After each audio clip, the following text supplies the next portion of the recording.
Morning.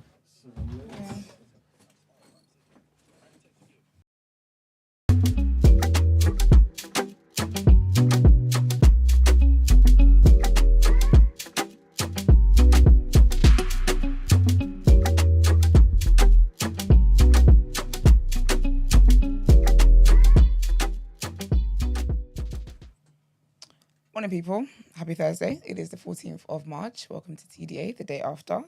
Your favourite news platform and the home of popular culture as defined by the culture. And as always, I am the fairy shade queen, my own royalty. Yep, he's where he is. And they call me Eman, the pro-black activist, TDA producer and news analyst, melanin jam-packed. Brent, how are you doing? I am blessed and highly favored. Good morning. And let's run through the greetings in the chat. Let's do it. Morning, Black Mara. Good morning, DCF Mux. He says, morning, Ramadan Mubarak. What am I supposed to say in response? Just say it back. Oh, Ramadan Mubarak. Good morning, GMD. Good morning, 899. Good morning, Antonia Hansen. Good morning, Christy. Good morning, Ruby Wednesday. Good morning, ONB. Good morning, Gin and Gist. Good morning, Karrueche T. Good morning, Dr. O. Good morning, Everest. Who's Dr. O? I don't know. We are really in the doctors, boy. I love this for us. I don't know if it's that's official. I love that. Then again, it could be. I want to be Jesus' a doctor. name, that's I've official. been influenced by Dr. Imani. She set a trend, yeah? No, I wouldn't say she set a trend because it's a lot of work. It's a lot of work. So it's not a trend. It's not a TikTok we can just jump on. Here's how I became a doctor. It's not that kind of vibe. But she's inspired me. She's very inspiring. I saw a TikTok from her yesterday doing exactly that. This is how I became a doctor. This is how. No, but she can do it there. This is how difficult it was. No, but she can do it because she's got everything. She did everything. 100%. Imagine me trying to be a doctor talking about this. Here's how. Follow me on this jet, ma'am. Get the degree first, please. Big up Dr. Mani though. Big up all the time. Good morning, Imi Snow Globe. Happy birthday. Oh, happy birthday, Happy babes. birthday. Aww. Yeah, Happy everybody's birthday, going to babes. find out very soon how wavy this young lady is. Wavy, man. All the confetti. Wavy. You know, Bloody talented. Have to send, she's done. Has she? Yeah. So you're ready Bloody to go. talented, man. Good You're God's favorite morning. with your hands, girl. Straight. Good morning, Davina. Good morning, Starcrow. Good morning, Archibald. Good morning, Oh, I like that name, Archibald. Archibald. You said that all the time. Do I? Yeah. We keep forgetting. It's like What is it, Archibald? Yeah, so sometimes my brain's on loop. So Groundhog funny, Day. it's crazy. Oh. All right, big up, Andrew. Good morning, Adenuga. Good morning, Tabuka Mazura. That's interesting. I love that name. What name?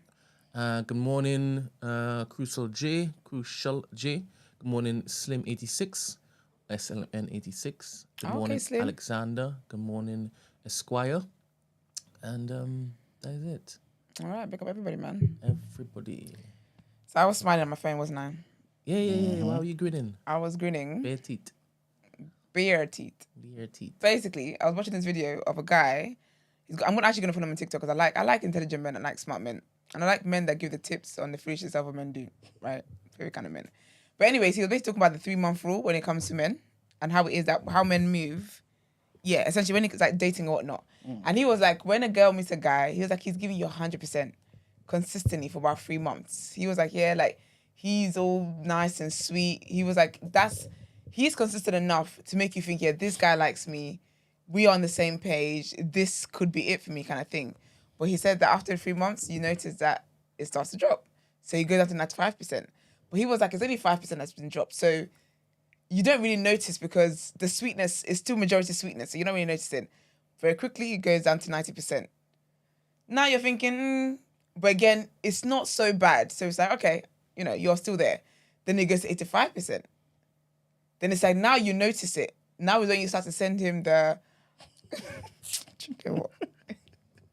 What? That's why I gave him PTSD. That's when you start to send him is everything all right? I've noticed like we're a little bit distant. Oh, the day I ever tell another man that I feel distance. Oh, may I eat the hardest denim jacket there is raw. ew. Anyway, he was like, yeah, that's when you then tell him that. But then now he's noticed that you're noticing, so he'll try and like make a bit of an effort, blah, blah. But then he's going to drop down to another 5%. So now we're at 80%. So now you're like, okay, what's going on? But then because he's noticed that you're noticing, he's going to drop another 5%. But it's never going to go up from there. So essentially, that 100 you were living, you're never going to get back there again, because what he's going to be doing now is dropping 5%, going up 5%, dropping 5%, da-da-da-da. And he was like, it's a whole push and pull method that happens. And he was saying how, but the way to beat the game is that once you see someone's character, get out. This is what I always say. This is what I always say. Once you see someone's character, you got it. Because it was like, basically, you have to believe who he's telling you. Because he was like, a guy who genuinely likes you and wants to be with you will not go a day without communicating with you. Like, I don't know if you're dead. And I find that wild. So he was like, yeah, like a guy who proper likes you will not go a day without communicating with you, will not da-da-da-da, will not da-da-da-da. So I just thought it was very interesting. It was so funny. But I always say that with me, 3 months is how I know where I'm going with a guy anyway, if I like a guy. Because I think like the first 3 months is always sweet. When we start getting to that 4th month, that's when I know, is it like, do I really like this person, or have I just been entertained for the past 3 months? 3 months. 3 months, man. I don't mean 3 months I want to marry you, but 3 months when you pass the initial stage of, I actually like you, I want to spend more time with you. When we start getting to the 6 month mark, oh, there's something about 6 months. Something about the 6 month. But can I ask a question though? Yes, do you feel like a man, not necessarily you yourself, right? But let's just say you had one of your girls come to you and ask you this question. Yeah. Do you feel like if this guy's showing you everything that you want, yeah, stuck at 95% for 3 months straight, yeah, 95, 95, was that crumbs? It's crumbs. All right, 100 then. Gotta be 100 in the first 3 months, 90 days. Yes. All right, cool. 100%. Yeah, 100%. And you're like, this is good, but I'm still gonna ask you, like, where things going? Are you happy with this? Cool. If he says yes, I'm cool with this. This is wonderful. Hence my 100%. Yeah. 6 months, it goes down to 80. 80 at the 6 month stage. 20% drop. It is. Okay. Remember, this is still a first class in uni. Wow. Okay. Right? So, not in my uni. Where you going? If now he, obviously you speak to him, or in fact you don't even speak to him because you spoke to him at the 3rd month stage, right? He's now obviously showing you he's at 80%. Do you feel like if for example you lot separate, do you feel like he wasted your time?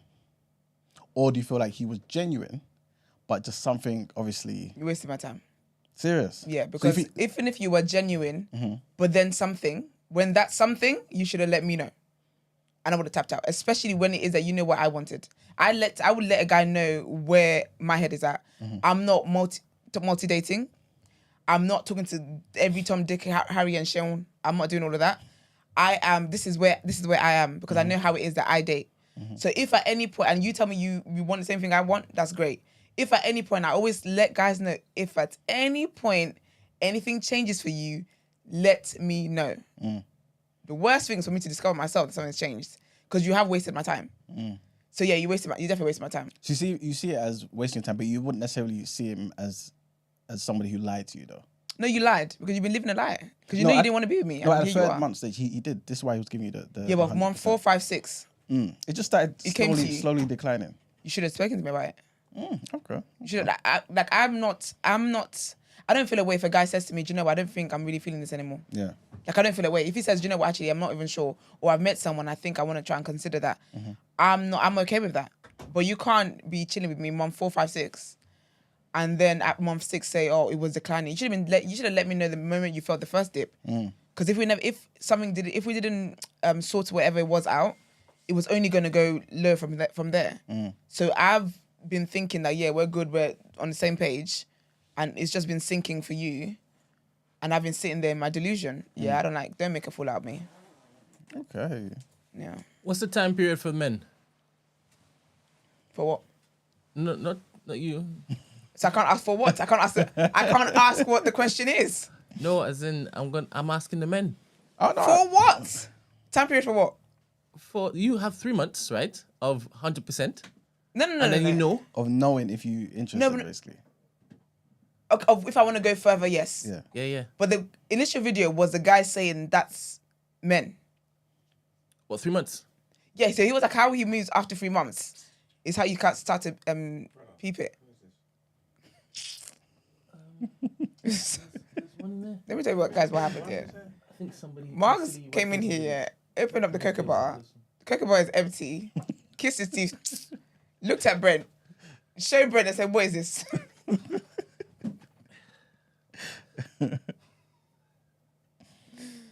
What a diva. That's ridiculous. That's ridiculous. Yeah, demon. Well, it's not D child. So okay, so were you saying how long does it take them to know if they like a girl? Yes. Okay. I think ranges, man. You can't really. Obviously, a man likes to make sure, innit? So bullshit. it might be. And this is what the guy said in the video too. I like that guy. I'm definitely gonna follow him. Ladies, if you want his page, I'm gonna tell you to you. He was saying as well, yeah, if a guy is not sure, and all of that, because the guys of I was going through something. What, guys can't go through things? No, you can't. That's what I'm saying. You can't. Because he was like, if a guy's going through something, you should let me know. You can't be telling me you're going through something in secret. It's affecting what we've got going on. Then when I'm telling you you're not showing interest, which is facts because you're going through something, you're out here acting as though I should have read your mind of what you were going through, and as such, the grace applies. No. Because I've been going through things too. And guess what? I'm still here. You expect men to read your mind too? No. I let you know I'm going through something. If you're going through something, let me know. Then I'm aware that my expectation of you is not as high as when you're not going through something. Men love that when I was going through something. Sorry, people that are going through things. Anyway, his page is D the Don. So letter D, THEDONN_. Fan black guy as well, so definitely take this advice. But yeah. So how long does it take you to know if you like a girl? It's instantly. Do you know what? And I believe that. What? I believe that it depends. It doesn't depend. You know when you like a person. When I meet a guy, I know what it is I want from this person. Is it 3 months is just to gauge whether I want to be serious in life or I want to just mess about.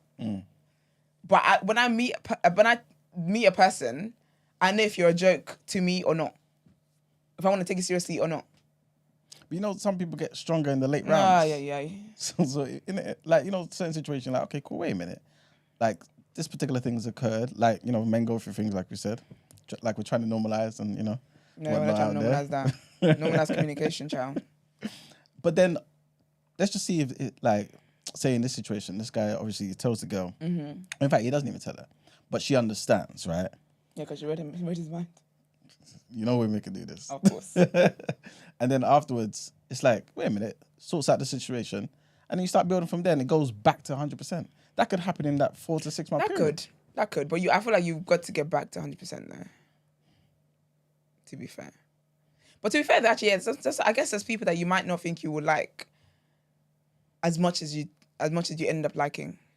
That could start from 0 and we start from 100. Who starts from 0? Women. In terms of?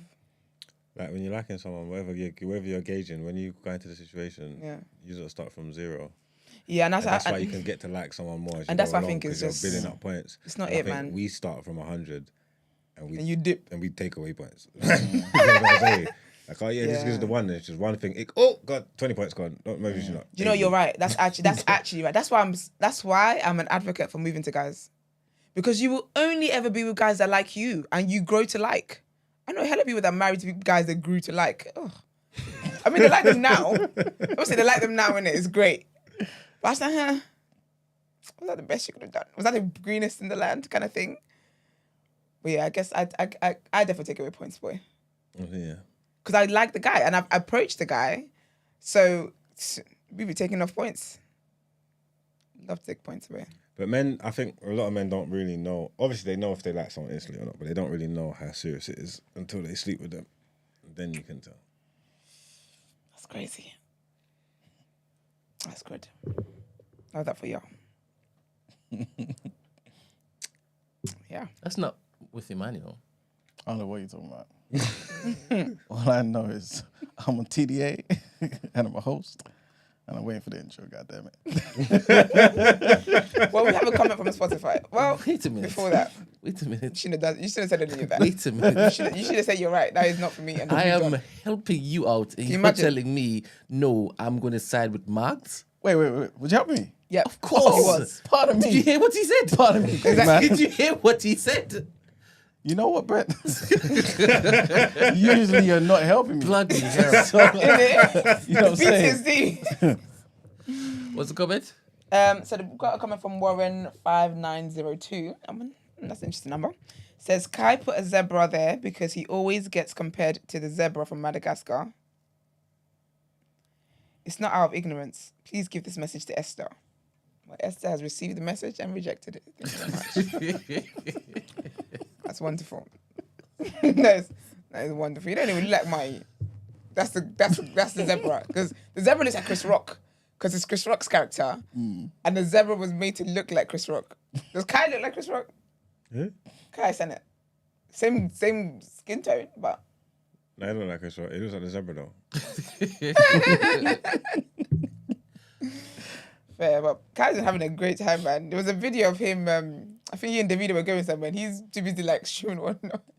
And the way Davido picked him, you know, like how when you're going somewhere with your mum, yeah, and she just kind of drags you. It was so funny. The way Davido was like, let's go. It was so funny. But he's having a great time. He's actually having a great time. He was singing Flavor's song, A Shower. Song that. A Shower, I wish that song. I may need to hear it. It's alright, don't worry about it. You're gonna hear. But he was singing it, and he was making up his own lyrics as it goes. And then Flavor saw it and was laughing at the video. He's having a time, like he's having a ball in Nigeria. Yeah, it looks like he is. That's gonna change his life still. Yeah, I reckon it will. You said how long is it going to be out there for? I don't watch Sky. I don't know. No, because I'm just wondering, like, obviously he's there. He's He's never still wow. there. Actually, no, but he's there for maybe over a week now. He said he's gonna be there for like a week and a bit or something. Like Yeah, I feel like 10 days is a good day for Nigeria. Okay. Everything beyond 10 days, you basically live there. I'm good for 10 days, and I don't want to be there on the 11th day. So, yeah, but he's having the time, though. It's really nice. It's really sweet. They're really embracing the culture as well, so it's cute. Pick up him. Anyways, let's get into our headlines, please.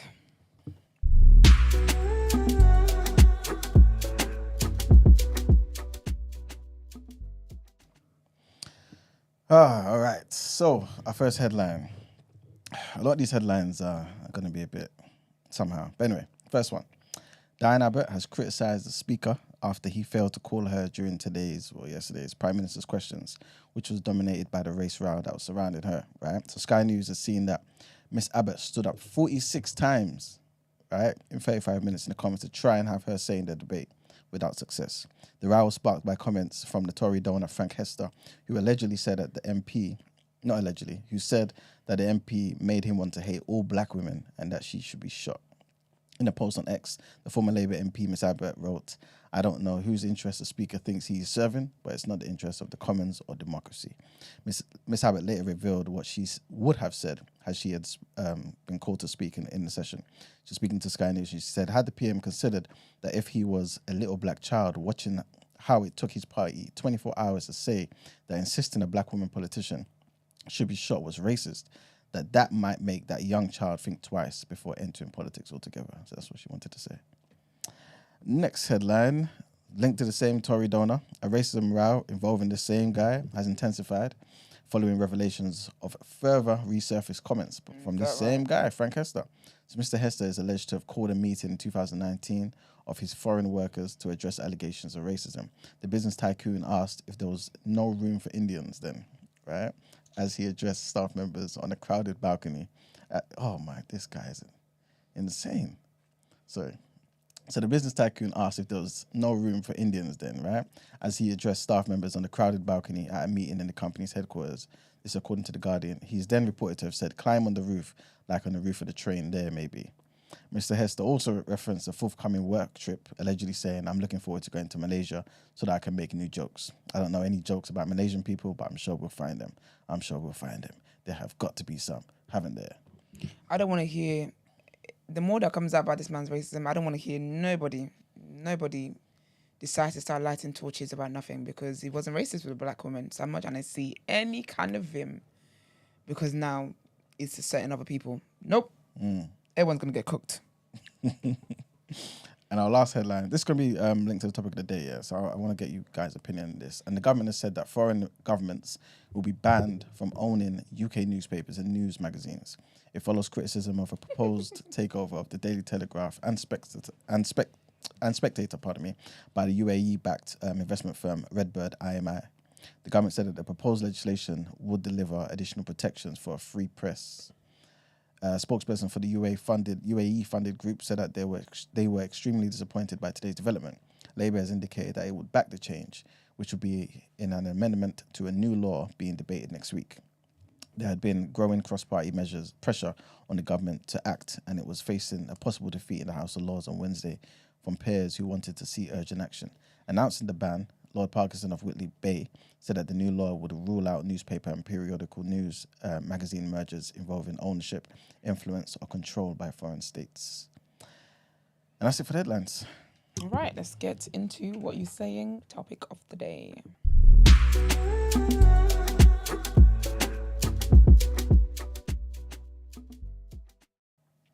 If I remember.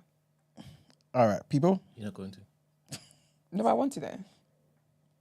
Okay. Because I want people to know that the segment is called What You Saying, but it is our topic of the day. So let's get into our topic of the day. What you saying? You see what I'm saying? Yeah, remind me tomorrow, please. I'm going to forget. I will. I'm going to forget in the next 2 minutes. Well, for what you're saying, our topic of the day. Thank you. Like I said, it's linked to the previous headline, yeah. And we won't spend too long on it because we've got an amazing guest coming in today. Sure do. But I want to ask you guys' opinion on this particular new bill that's going to be passed, which seems like it's going to be passed anyway. And this is with the government saying that it's banning foreign governments, foreign companies, whatever, from owning UK newspapers and news magazines. Do you feel like that's a good thing? Do you feel that's a bad thing? What's your thoughts? I think they weren't doing it because of Kate. Because the Spanish news are having a field day, honey. They reported time ago that she was in a coma. Oh, That time serious? before it started trending here and whatnot, they reported that basically she's in a coma because there was complications, something like that, with her surgery and whatnot. And I believe that actually. Well, she was in a coma. I don't know. I haven't listened to the Spanish streets to know if she still is. But they're probably doing that just to take control of. It will be for their benefit. So I don't think they're doing it out of the goodness of the heart because they really want to. They're really pushing for clean media. It would just be for their benefit. I don't know what the benefit is, but it will be for their benefit. So could that also be the benefit of, I guess, the entire nation as well? Because if you get, let's just say, a powerhouse, like let's just say someone like a Donald Trump, for example, who owned the Daily Mail and owned, I don't know, some other news magazine, right? And obviously he's putting his propaganda in there. Couldn't that be dangerous for democracy in this country? that's interesting because the news of the last week has been about the Tory donor being a racist. So yes, you can buy back the media, but there's still going to be people who control stuff within it. That's why I don't think the motive is clean. So to be honest, it makes no difference. If they do, they don't. They're still going to be as shady as they are. Okay. So, Marks, Brent, what are you guys thinking? Yeah, I don't think that they should allow foreign powers to own media publications in the country. Why is that? Because they can do whatever they want. They understand that media is an influential platform or structure. And if it is you're taking a country seriously, you would not let that happen. What about them situations where You let's agree? say, You agree, don't you? Yeah, I mean, maybe like magazines and shit, but like none of the national newspapers should be foreign owned. I don't think. what about a situation like during the Iraq War, where you had, it seemed like all the newspapers talking about, let's go to war sort of thing, except maybe a handful of them, a couple of them. If you're in a situation where, for example, all these newspapers are basically speaking to all these politicians from the two major parties especially, right? And they're all on the same page. feeding us propaganda. What about the potential information that could come from outside, from these foreign countries, that could give you some real truth? You mean for the people? Yeah. There's still international issues, but then what about the home issues? No, it could be about home stuff as well. How are they from international, from the outside looking in, going to give you more information than the people that live here? I'm not entirely sure, but one example, look at what a message was mentioned about Kate being in coma. Now, I don't think that is necessarily true, right? But let's just say it was true. Then we would know a bit more about why that picture was faked. You know what I'm saying? I still think that they should protect their interests. Yeah, definitely. But maybe that's scary. That's kind of like what is it North Korea does, where like you can't get information. Like all the information you're fed is from your government, so you will never know anything. I feel like that's like brainwashing. You will never know anything different. But they do that to what they that's want the same you to that know. they do now, though. Not necessarily, but now, not all the way, because there's publications. No, but there's publications who I'm sure I can find different information about what's being reported because it's not owned by them. So if it's all owned, but that's now. But it's not even the popular ones though. All the popular ones right now push the agendas of the government. All the conservative papers. Yeah, but then there's still that option there. Yeah, If all of it's taken away, you will never. Do you get what I mean? There is avenues. It's just whether people decide to. Do you get what I or mean? not. Yeah, okay. And there's people that don't just look at British media because they're aware that you're only feeding me what you want to feed me. So they go out of their way to find other media and stuff. Do you get what I mean? But if it's a case where it's like it has to be that, and I feel like stuff like that it starts a precedent because it's not going to end just there. Because that's going to be the stuff beginning. with all this that Hessler guy or whatever. Them papers, most of them papers, they're not like that's not front page news. Yeah. Like it's all on the back pages and that. There you go. You get me? Yeah. It took And the when- Guardian having to come out and... This is it. And if they're all British owned, it'd be in the riddle section. We're never going to know about that. It was a joke to them. We'd never learn about that. Yeah. And I guess look at the whole Israel-Hamas situation. I guess we were kind of, I feel weird even saying this, but fortunate to kind of get different opinions. You had it seemed like a pro-Palestine view with the BBC. Then you had everybody else on the other side. You know what I'm saying? Now imagine this was a proper war that the UK was involved in. They would all be on the same page. And we'd never know why they'd gone into an African country or a country into the Middle East and really attacking the people. You know what I'm saying? Like they'll just feed us lies. And they've already, obviously, trigger warning, guys. With COVID situation now, they've already seen how people can take everything that they say. You know what I'm saying? And everyone will go lining up and, you know what I'm saying? And do what they need to do. So, in a situation where you're having no outside influence, couldn't this be the beginning of the end?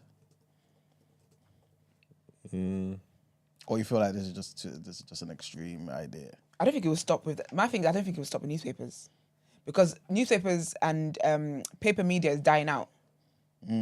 So it's just not. I don't think it's just not gonna stop with that. That's gonna be the beginning. That's the first thing they're gonna sort out.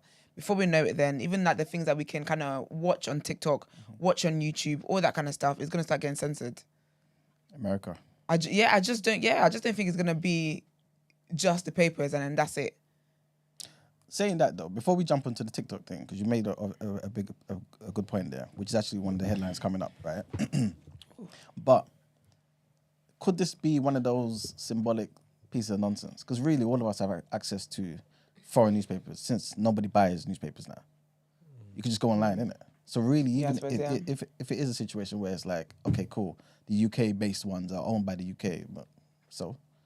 Yeah, You know what I'm saying? You have subscriptions in it, so it's not just a case of buying the physical copies. Yeah. You can still get the reports just on your phone. Yeah, but let's just say, but at least now you can just subscribe to Al Jazeera. You can subscribe to someone else. Yep. So really, does this bill really do anything for us?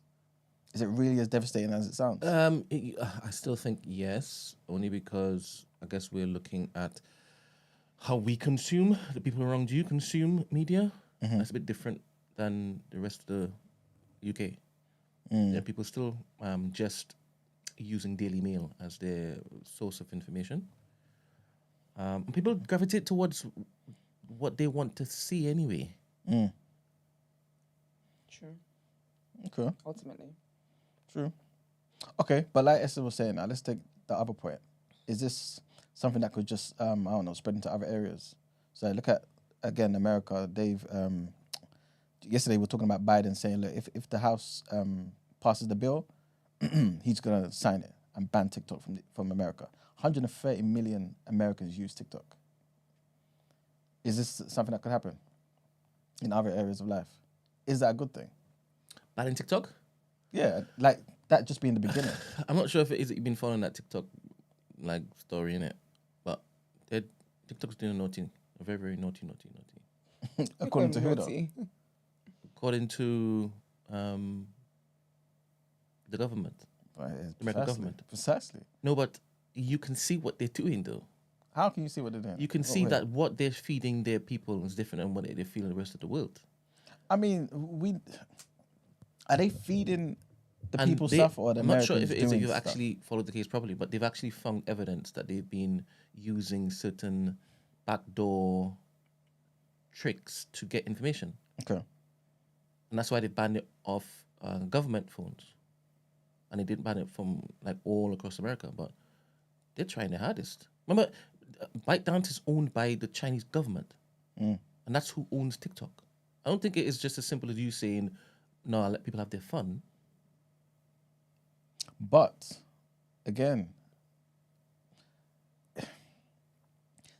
does it just not just like start there though? Because even though you're saying, okay, like they're banning it because this is a good thing for, national interest and things of that nature. Just about like what happens to the whole, like if you're censoring like that, right? And there's no filter that allows information to come in, just preventing things to go out, right? Surely that can't be a great thing. Because again, like Esther said, look at North Korea. Of course, that's an extreme. That is an extreme. But it's the beginning though, potentially.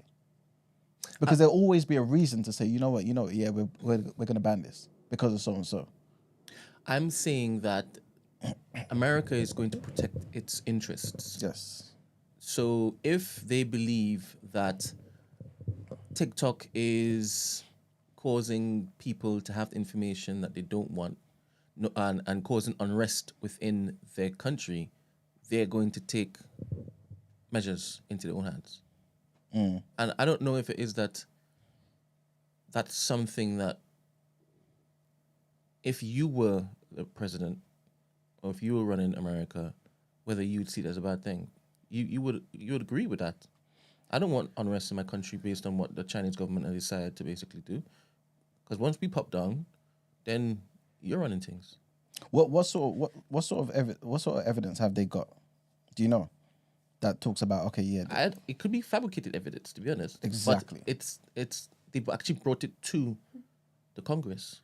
But this is exactly the point I'm making, though. You see what I'm saying? Like you just said, it could be fabricated. We see police do it all the time to serve an agenda, right? If we're in that situation, what happens? I don't know if it is. I'm supposed to be a fan of China, to be honest, mate. I hear you. So I don't know what I'm doing here. But it's not about China, though. It's just about any foreign influence that could provide another perspective. And sometimes when you're in this incubator where these people are just feeding you information, surely, like long term, that can't be a good thing. Isn't that the beginning of like Big Brother and this whole 1984 and George Orwell and all these type of things there? What's the question again?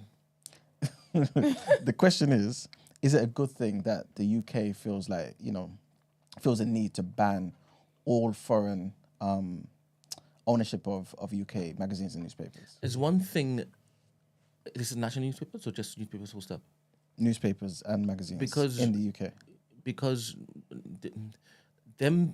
there being a strict border or limitation for people to access information isn't present right now. We can access whatever we want at any point in time. Yeah. So that will be a useless policy. This is what I was asking. That is this just a symbolic thing to make it seem as though the government's trying to do something? Yeah. Okay, cool. If that's the question, then it's useless because a lot of us don't even read the flipping national publications anyway. But okay, so do you feel like there should be, if the government did, because obviously you're obviously presenting the argument from a situation, from a perspective of national interest. If the government says, you know what, we feel as though these foreign companies that obviously own the biggest social media platforms, so TikTok, Twitter, Instagram, none of these are UK companies, right? And we've seen that they've made us vulnerable to outside threats. Do you feel like they have the right to basically ban us using it? Is that a good thing to you guys? That's a good justifying means. Justify the end. You know what I'm trying to say. Do they have a right to ban something that they deem is dangerous to society? Yeah, national interest. National. It depends on what it is, to be honest. So, like, in the same situation with If TikTok. it was a case of Facebook stealing our data, remember? GDPR, then 100% they had the right? But outside of that, no. Okay. What about you guys? Mark, Esther? Do they have the right to ban something that's threatens national security? Yeah. So if they said to you, you know what, we've recognized that, yes, Elon Musk is not an enemy, but Twitter's been compromised and we've seen that this could potentially happen with Instagram, so we don't want nobody using it. We're banning everyone from using Instagram and all that. What, we're taking their word for it? Is it a real threat to national security, or are they just saying this? This is what they're telling us. Because none of us have the music on check. You have to make the question different because you're just asking him to believe them blindfold and you know he doesn't. So maybe you should say it is actually a threat to national security. Because if it is a threat to national security, then of course they've got the rights Precisely. to block it. And you'd be happy with that then? Yeah, It's a threat. to national security. Yeah. Yeah, to protecting me. Yeah, absolutely. It's the only yes is the only answer. But the reason why that question doesn't make sense is because the reality is none of us will ever test it. You will never know. You just believe what you're By told. the grace of God, I will never know. Yes, That's what I'm saying. I'm not trying to know. I'm trying to find out. But we've seen the government lie to us in so many different things, right? And if they've come and presented this, they're asking us to believe something. There's never, ever going to be a situation where there's 100% fact. Yeah, but unfortunately, though, national security is not one of those things that, like, I would want to sit around and wait for receipts on. I'm happy to just believe that, blindly believe that if I have to. If it's the thing where now we can't do apps, like we're now on a lockdown, like a COVID lockdown, but for like a year plus because of this national security, then we can start to ask questions. But if at first it's like, we're going to have to do this quickly because oh, go forth. Go forth. Okay. So let's just say this was, firstly, how do you think the country would react if they said, look, minimum at the moment it's looking like it's going to be a year of no social media? The most you would ever People are have. losing their shit. Yeah. But how would you guys react as well? You just jumped to social media. Don't do that. Wow. You started saying Instagram, TikTok, and then you jumped to social media. Ain't that social You've media? just locked off the internet. So you looked for at everything. everybody. Also, yeah, that's true, actually, yeah. Sorry, different. okay, cool. I'm talking about the main platforms. So Threads, Instagram, Threads, To use Threads Threads anyway. can go. Threads You're isn't using here. Threads anyway. Threads isn't here. You need to The go with main- national security. the main- You are the national security. the main ones there. You guys know what I mean. So we've got Twitter, all the main ones. Yeah, the top Then that's five. all social media. No, but you still got the internet. You still got Google. That's silly. What am I doing on Google? I'm just saying. But let's just say, because they're saying, Have we got YouTube though? yeah, you got YouTube. Oh, that's right then. Okay, cool. Watch DDA. Interesting. This country is very susceptible to being like North Korea, you know. I'm telling you. Remember when there were times intermittently that Twitter popped down, and then everybody didn't know what to do. You imagine people, and then people went on Instagram. It's funny, whenever one platform goes down, people go on the other one to complain about the platform that's down. When it's WhatsApp, people go on Twitter to say, oh my gosh, WhatsApp down. When Instagram's down, they go on Twitter to say that. When Twitter's down, they go, it's an addiction. So I think the year out will be good anyway. Cleanse everyone's palates. Do you feel like it would be a situation like in lockdown? You know when people are talking about, there was increased trigger warning, domestic abuse and all them type of things, violence and all them type of things. Do you feel like that could manifest where there's no outlet for people to speak their minds? But people can go outside though, innit? Because we couldn't go outside, but people still had social media and they were still doing what they were doing. Yeah, but I don't think so. I don't think that will be there. Because the point with the rise in domestic violence and lockdown was that people were trapped at home with their abusers. So that was why there was an increase. Those people that were being abused were already being abused anyway. But there was breaks because they would go out, they'd go to work or whatever. But being trapped with them, it was an increase in it because we were trapped together. So if you're not an abuser, then you ain't gonna become. You're not going to become one because you're in lockdown or because you haven't got social media. You're already doing that, and so now you have more time to do that. Essentially, I guess I'm just more so talking about just how people's lifestyles are. So, for example, you know how people who out there professional trolling, professionally just trolling out there and whatnot, and just really they'll find Jesus during that time. really putting out threads on Twitter and just speaking their mind, and all these people won't have their outlet no more. I think it will actually help people with mental health. Oh, it'll help. I think it will actually help people with mental health. Okay. I honestly think so because it's going to be a cleanse, and you're going to have to sit down and face that which you've been running away from. Okay. And that was what lockdown was for. Obviously, I know people's mental health and stuff was down because of lockdown. Outside of just the world and all that kind of stuff, people had no distractions. All the things, all the party and all the going out, all the lunches, all the this, all the that, brunches and whatnot, they were using to distract yourself from what the things that you were dealing with. You didn't have those vices anymore. You had to deal with what you're dealing with. And that was how that turned out, how it turned out. But I think with social media, I actually reckon it might actually help people. Because I think people underestimate how much social media actually affects their lives in a negative way. Affects your mind in a negative way. So not having that and actually having to find have actual hobbies, actually go out and actually touch grass, I think it would have a more positive I think it would have a more positive impact. Okay. But I think people that make money off social media, they're damn bad.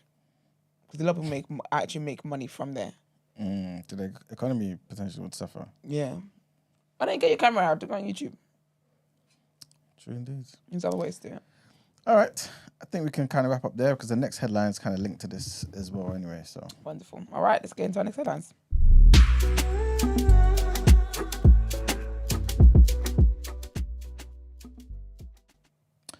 All right, people. So the House of Representatives passed a bill on yesterday, that would require the TikTok owner ByteDance to sell the social media platform or face a total ban in the United States.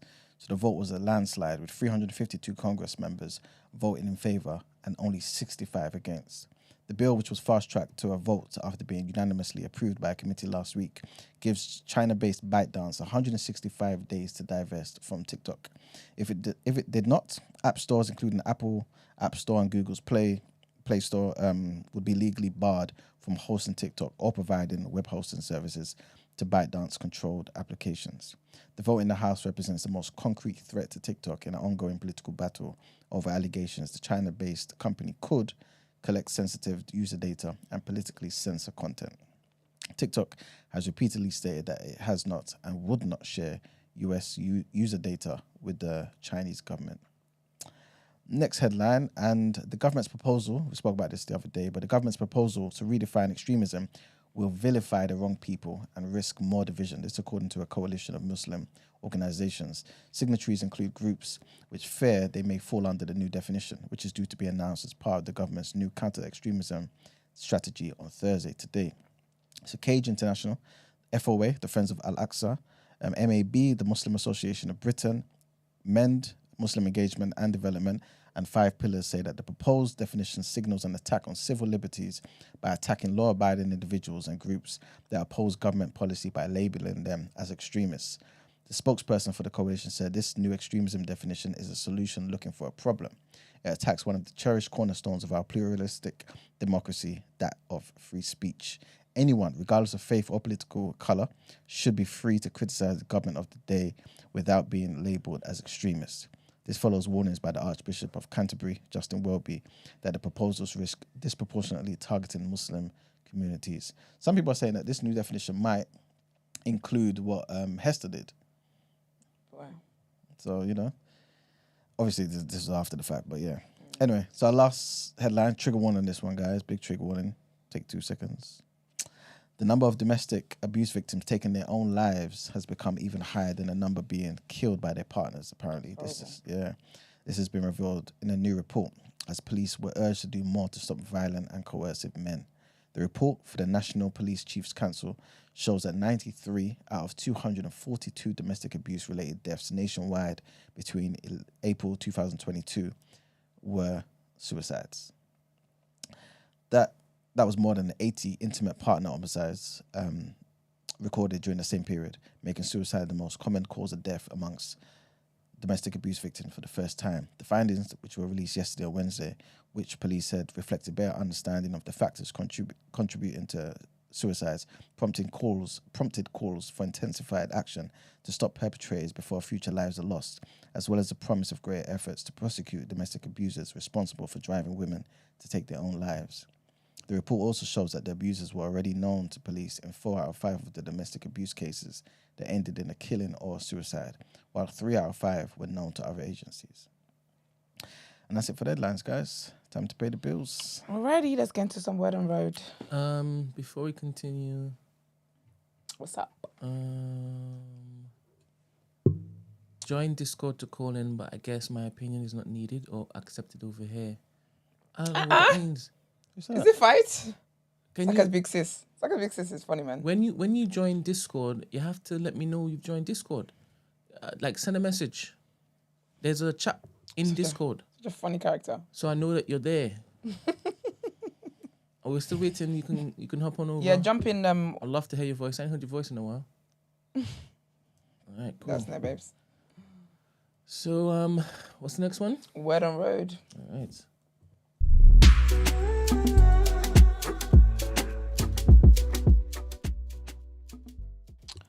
All right, people. We wait for Saka's big sister call. Quite a bit to go through. So basically, right, Karrueche, you guys remember Karrueche? Chris Brown's ex-girlfriend, who he was with after the Rihanna abuse incident that caused their breakup. Also, the same Karrueche that he was with, and told on, I think it was a Christmas Day. It was Christmas Day or Thanksgiving Day, one of those days.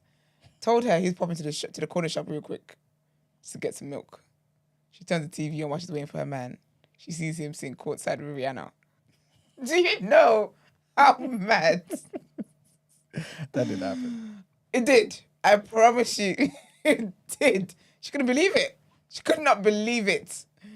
Then he went on to release songs talking about his love with 2 women. What was the song called again? I can't remember what the song was called. But he had a whole run talking about his love with 2 women, don't know which one to pick. Okay. Would you ever answer a call like that though? Well, I'm in love with 2 women. I don't know who to pick. Nah. I'm about to say I leave situations as such. You're with somebody. Yeah. It's not really important, right? Hold up. Continue talking. All right. But yeah, so that Karrueche, right? So basically, she posted on Instagram a picture of her feet and in nice heels. And she basically put a link up of morning, hun. Put a link up of her OnlyFans account. And it's literally OnlyFans Karrueche's feet. That's what the account is called, Karrueche's feet. That's all you're here to see, essentially. And then people were like, in case you had doubt, the recession is very real. That got like over 2,000 retweets or whatnot. People talking about, oh my gosh, like she must be really down bad, must be broke, whatever. And then she responded to it. I mean, she posted it and deleted it. You know, like people stand on business. So she said, LOL at all the comments regarding OnlyFans, I'm not going broke, just a smart play. Foot fetish is the #1 fetish in the world. There's nothing sexual that will be on my page. Because she thinks people that have foot fetishes are there to serve the Lord, clearly. She says, it's literally my feet, and if people are willing to pay, then what's the problem? Hear this. I'll be donating a percentage of what I make to local charities in LA. No, honestly. Retweet.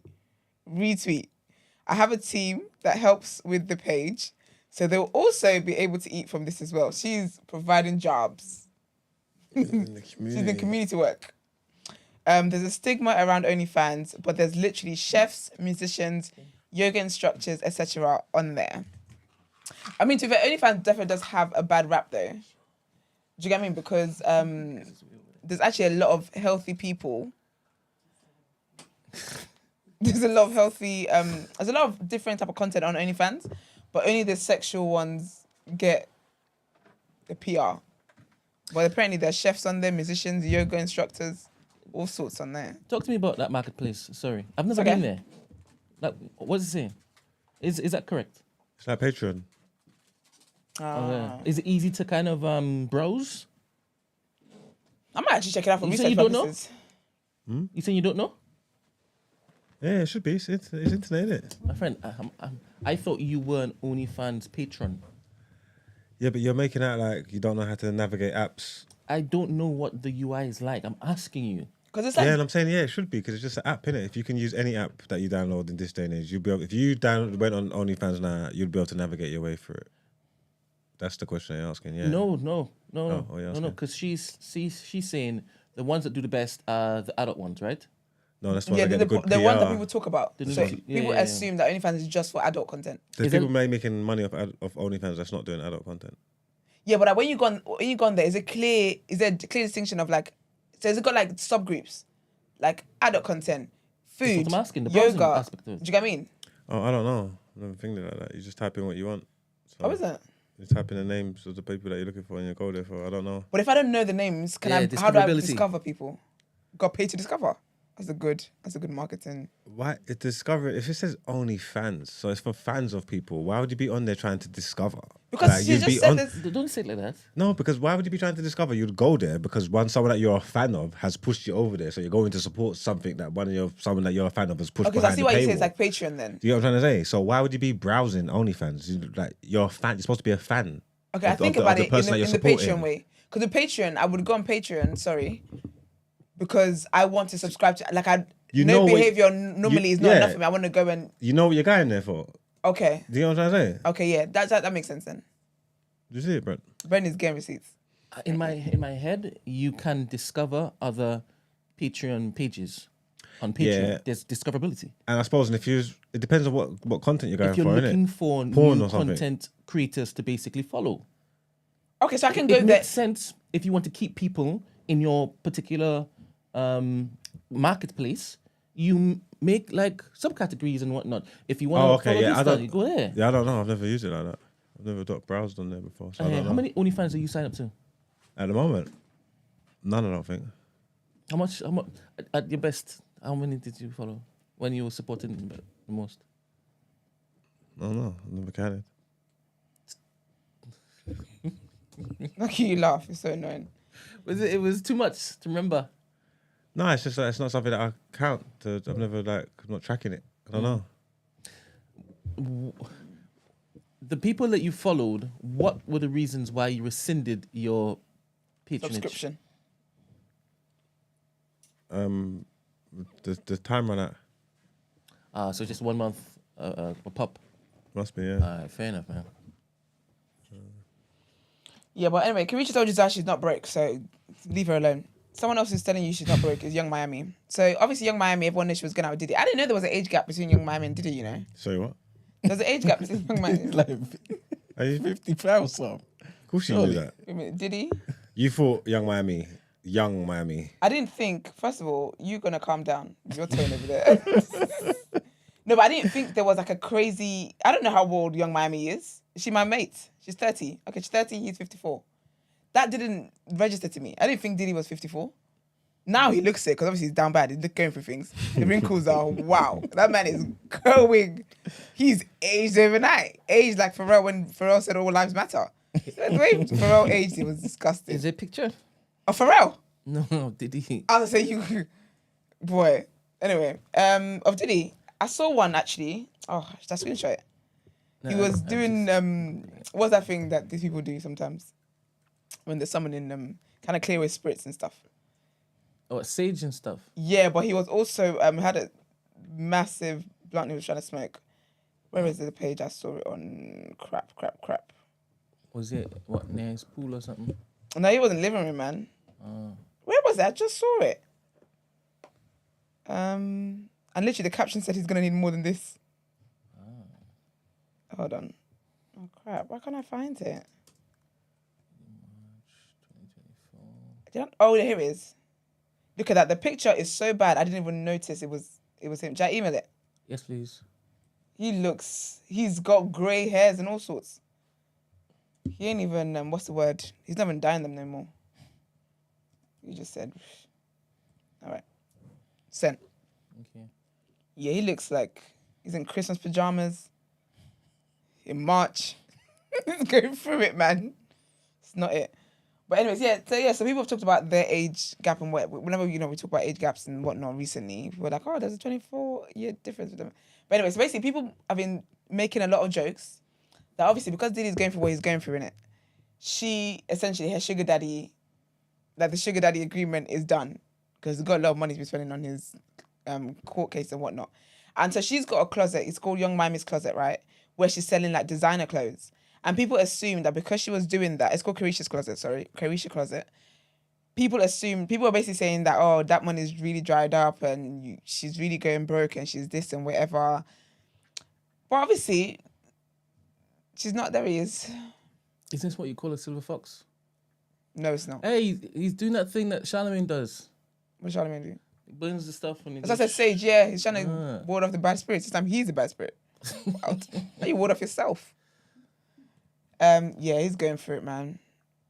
That's not silver fox. He's got Biggie on his stuff. Oh, I didn't even clock that. Oh, man. Ah, down bad. But yeah, people are basically saying that. So she's selling some of her clothes and what, like designer pieces essentially. So she said, I'm broke selling my clothes when I always had Karrueche's Closet on my website this whole time. Mind you, I've been doing this. Your people saying anything at this point. So she did have a screenshot of like 2 years ago where she had the closet and this year. And apparently a lot of celebrities do it. The Kardashians do it. So essentially she's telling you that she's not broke either. With all that stuff going on. She's doing, so with JT, I mean, there's a lot of rumors going on as well in the streets about them and not being friends anymore and city girls breaking up and whatever. But I don't think we'll ever know until, I don't know when we'll know. But JT's kind of going on a tour, but it's like a tour like performing at different clubs and stuff like that. It's like many dates she's doing. But then Young Miami released as well, she's going to be somewhere. She's got an appearance somewhere. But apparently where it is in America is like, it's not somewhere people go. Like, it's just not her brand to be there. And people are like, yeah, the money's definitely drying up. But she says she's not broke. So, we can leave people alone and stop pocket watching. What else is on my list? Oh, yeah, Meg Thee Stallion. There's a Hot Girl Summer Tour. I'm so excited. I'm going to go. So she also put on her Instagram yesterday. She's going everywhere. She's going to be in London. She's got different cities in the States, of course. And she also is going to be in Glasgow, Manchester, Paris, Amsterdam, Dublin, Birmingham, and London. And I 100% will be there. Absolutely love her.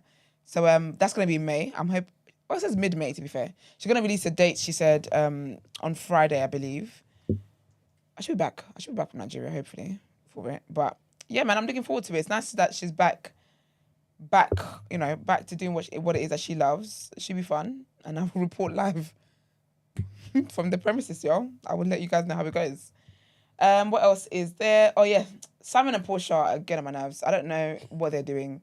If you're going to get a divorce, just shut up and get a divorce. Stop making everyone sick about it. But basically, Simon and Porsha Williams, the woman from Real Houses of Atlanta, who got with this Nigerian man called Simon Guobadia. And the whole story was that because he was introduced to the show as another castmate's husband. But at the end of the season, he was Porsha's husband. That's the whole thing. Basically, they're getting divorced. Obviously, there's a lot of rumors as to why. But essentially, before the news of divorce was released, it came out that he is facing deportation expeditiously because he's committed identity fraud, like all the frauds you can imagine. All the frauds, name it, this man has allegedly done it. And essentially, he's in America illegally, essentially. So he was on a yacht with Jeezy. And we know Jeezy also is single from Jeannie Mai, whatnot. So he was on a yacht with Jeezy and whatnot, yeah, living his best life, whatever. There is rumors that he has a new girl. He's got a new girl. These times, he's out here shading Porsha in screenshots and whatnot. So she must have posted on her story at one point saying, if you keep telling your lies, I will start speaking my truth. But when people saw that, people kind of ignored it because they thought, you are probably laying in bed together thinking you're playing the public. Because obviously she's coming back to Real Housewives. So do you want a storyline? That's basically what it's given. But anyways, he then posted on his story saying, if you are behind Porsha filing for divorce, please step up and own her mental state of mind. # dumb DUMB **S. I don't know. Then he obviously was a typo, right? So he tried to correct it. Made it worse. He said, if you are behind Porsha filing for divorce, you should own her emotional state of mind. # did not arrive here on her own accord. Sir, no one knows what that means. No one cares what that means because you're on a yacht with a whole new woman. And it's actually a woman Gina and I have spoken about. Her name's Get Bodied by Jay. She was a fitness instructor that got them injection shots, but was passing off as she's Latina with legs, bums, hips, and thighs. Then she then had some medical situation where her muscle started eating itself or something like that. The necrosis or something like that. Whatever it was anyway. Then she had to take it out. Well, guess what she did? Now she had to admit to people that actually my bum was fake. But now she's going on a whole crusade now about loving yourself. There's nothing I hate more in this world. People that get surgeries and then go on a love yourself campaign, releasing ebooks and shit. Shut up and keep that shit to yourself. So she went on a whole thing about, oh my gosh, like love yourself. You're perfect the way you are. Because she had to have I think she had to have 6 reconstructive surgeries because it was just horrible. It was horrible. So allegedly, anyway, that's the girl that Simon is with because she's been taking pictures in his Rolls Royce. And you know the internet will do what the internet's going to do. So they've been putting it together, license plate by license plate and whatnot. Anyways, that's what Porsha and Simon are going through and dealing with. And then the Beckhams. So remember they had their Netflix show, Beckham? And on there, Victoria tried to act like she was poor growing up. And David Beckham could just he just couldn't let it slide. So essentially, they had a viral moment where she basically claimed that they were working class. But David was walking by when she was speaking to the interviewer in a very low, solemn, hey, I went through things voice. And he peeped his head through the door and said, tell them what car your dad drove you to school with. And she was like, no. He said, what car did you get dropped to school with? She's trying to skirt around this. She's like, it depends on the day. He said, what car was it? She gets a Rolls Royce. What? She's working class. She said they were working class. Joked. Oh, you ain't seen that? It's the funniest clip. Rolls It's Royce. so funny. It's so funny because she was really trying to lie in people's faces and he just was not going to let her because he's thinking, I'm working class. You will not try and tag team on my story. I was thinking maybe she had the same background as him. No! Okay. She's been driven. One of the cars her dad had was a Rolls Royce and he was driving her to school, dropping her to school in a Rolls Royce. Anyways, that moment was obviously went viral, was flipping hilarious. They've been nominated for a BAFTA from that moment. Because I did wonder, I said, so people are out here working hard, doing big films, and they're going to get nominated for a moment. But actually, the category they've been nominated for is memorable moment. That there's one of the categories for the awards, for the TV, is BAFTA TV Awards, is a memorable moment. So they're in there with the Doctor Who, when Nkrumah Gatwa, I think that's how you say his name, was revealed as the 15th Doctor. I remember that was a whole thing on the internet. Also a show called Happy Valley, Succession. Did you watch Succession, Brent? Mm-hmm. Yeah, so Logan Roy's death. Sorry, spoiler alert. But they're nominated for an award, so I've got to read it. Do you remember that moment? They're going to win. You reckon they're going to win? Probably the best scene in TV Really? history. Yeah. I don't know why I still And haven't watched it. That's a TV history. That can't be better than... I ain't even seen it and it can't be better than The Red Wedding. Grow up. Wow. That's deep. Just saying. I've seen both. I know you have. And now you thought about what you Let said. me finish. So you're saying you're uncultured. Let me finish. Go on. Can I? Go on. Thank you very Can much. I? It was all one take, one shot. Okay, so Red the Wedding death? wasn't like that. Really? was that cinematography? It was a one take thing. One take. That's lit. Sounds serious though. I need to see it. How many seasons are there? Entire take. You think it was better than The Red Wedding as a TV moment? Yes. I've not seen it, so I've not seen it, but I don't see Reading how. Was incredible. I don't see Remember- how. You know what I mean? Just remember, there's two different genres, completely different genres, right? Completely. Yeah, but we're just talking about a TV moment, shock factor for a TV moment, and No, it's not about shock factor. This Succession scene I'm talking about is not shock factor. oh, okay. It's not it.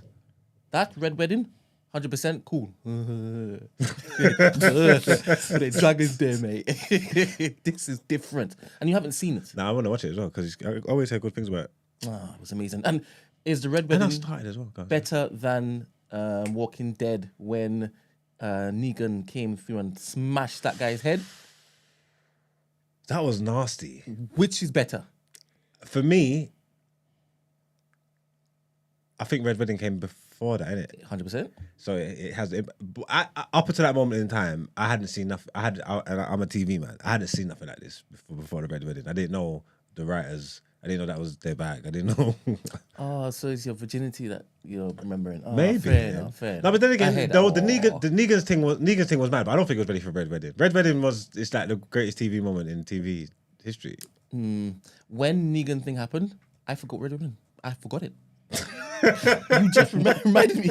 Because if she hadn't have said the Succession, I would have said Negan. That scene where he's got them all on their knees is ridiculous. Because obviously Rick's our hero. To see Rick down bad like that, it was different. But I don't think Red Wedding's crazy, man. I don't know what I'd have done if I watched that scene, the Negan scene, on TV and I couldn't rewind it. I watched it on my computer, so I couldn't rewind it.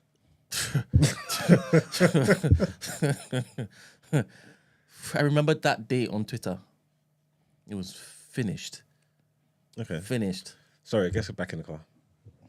No, I like it when you guys chime in because I don't have a clue what you're talking about.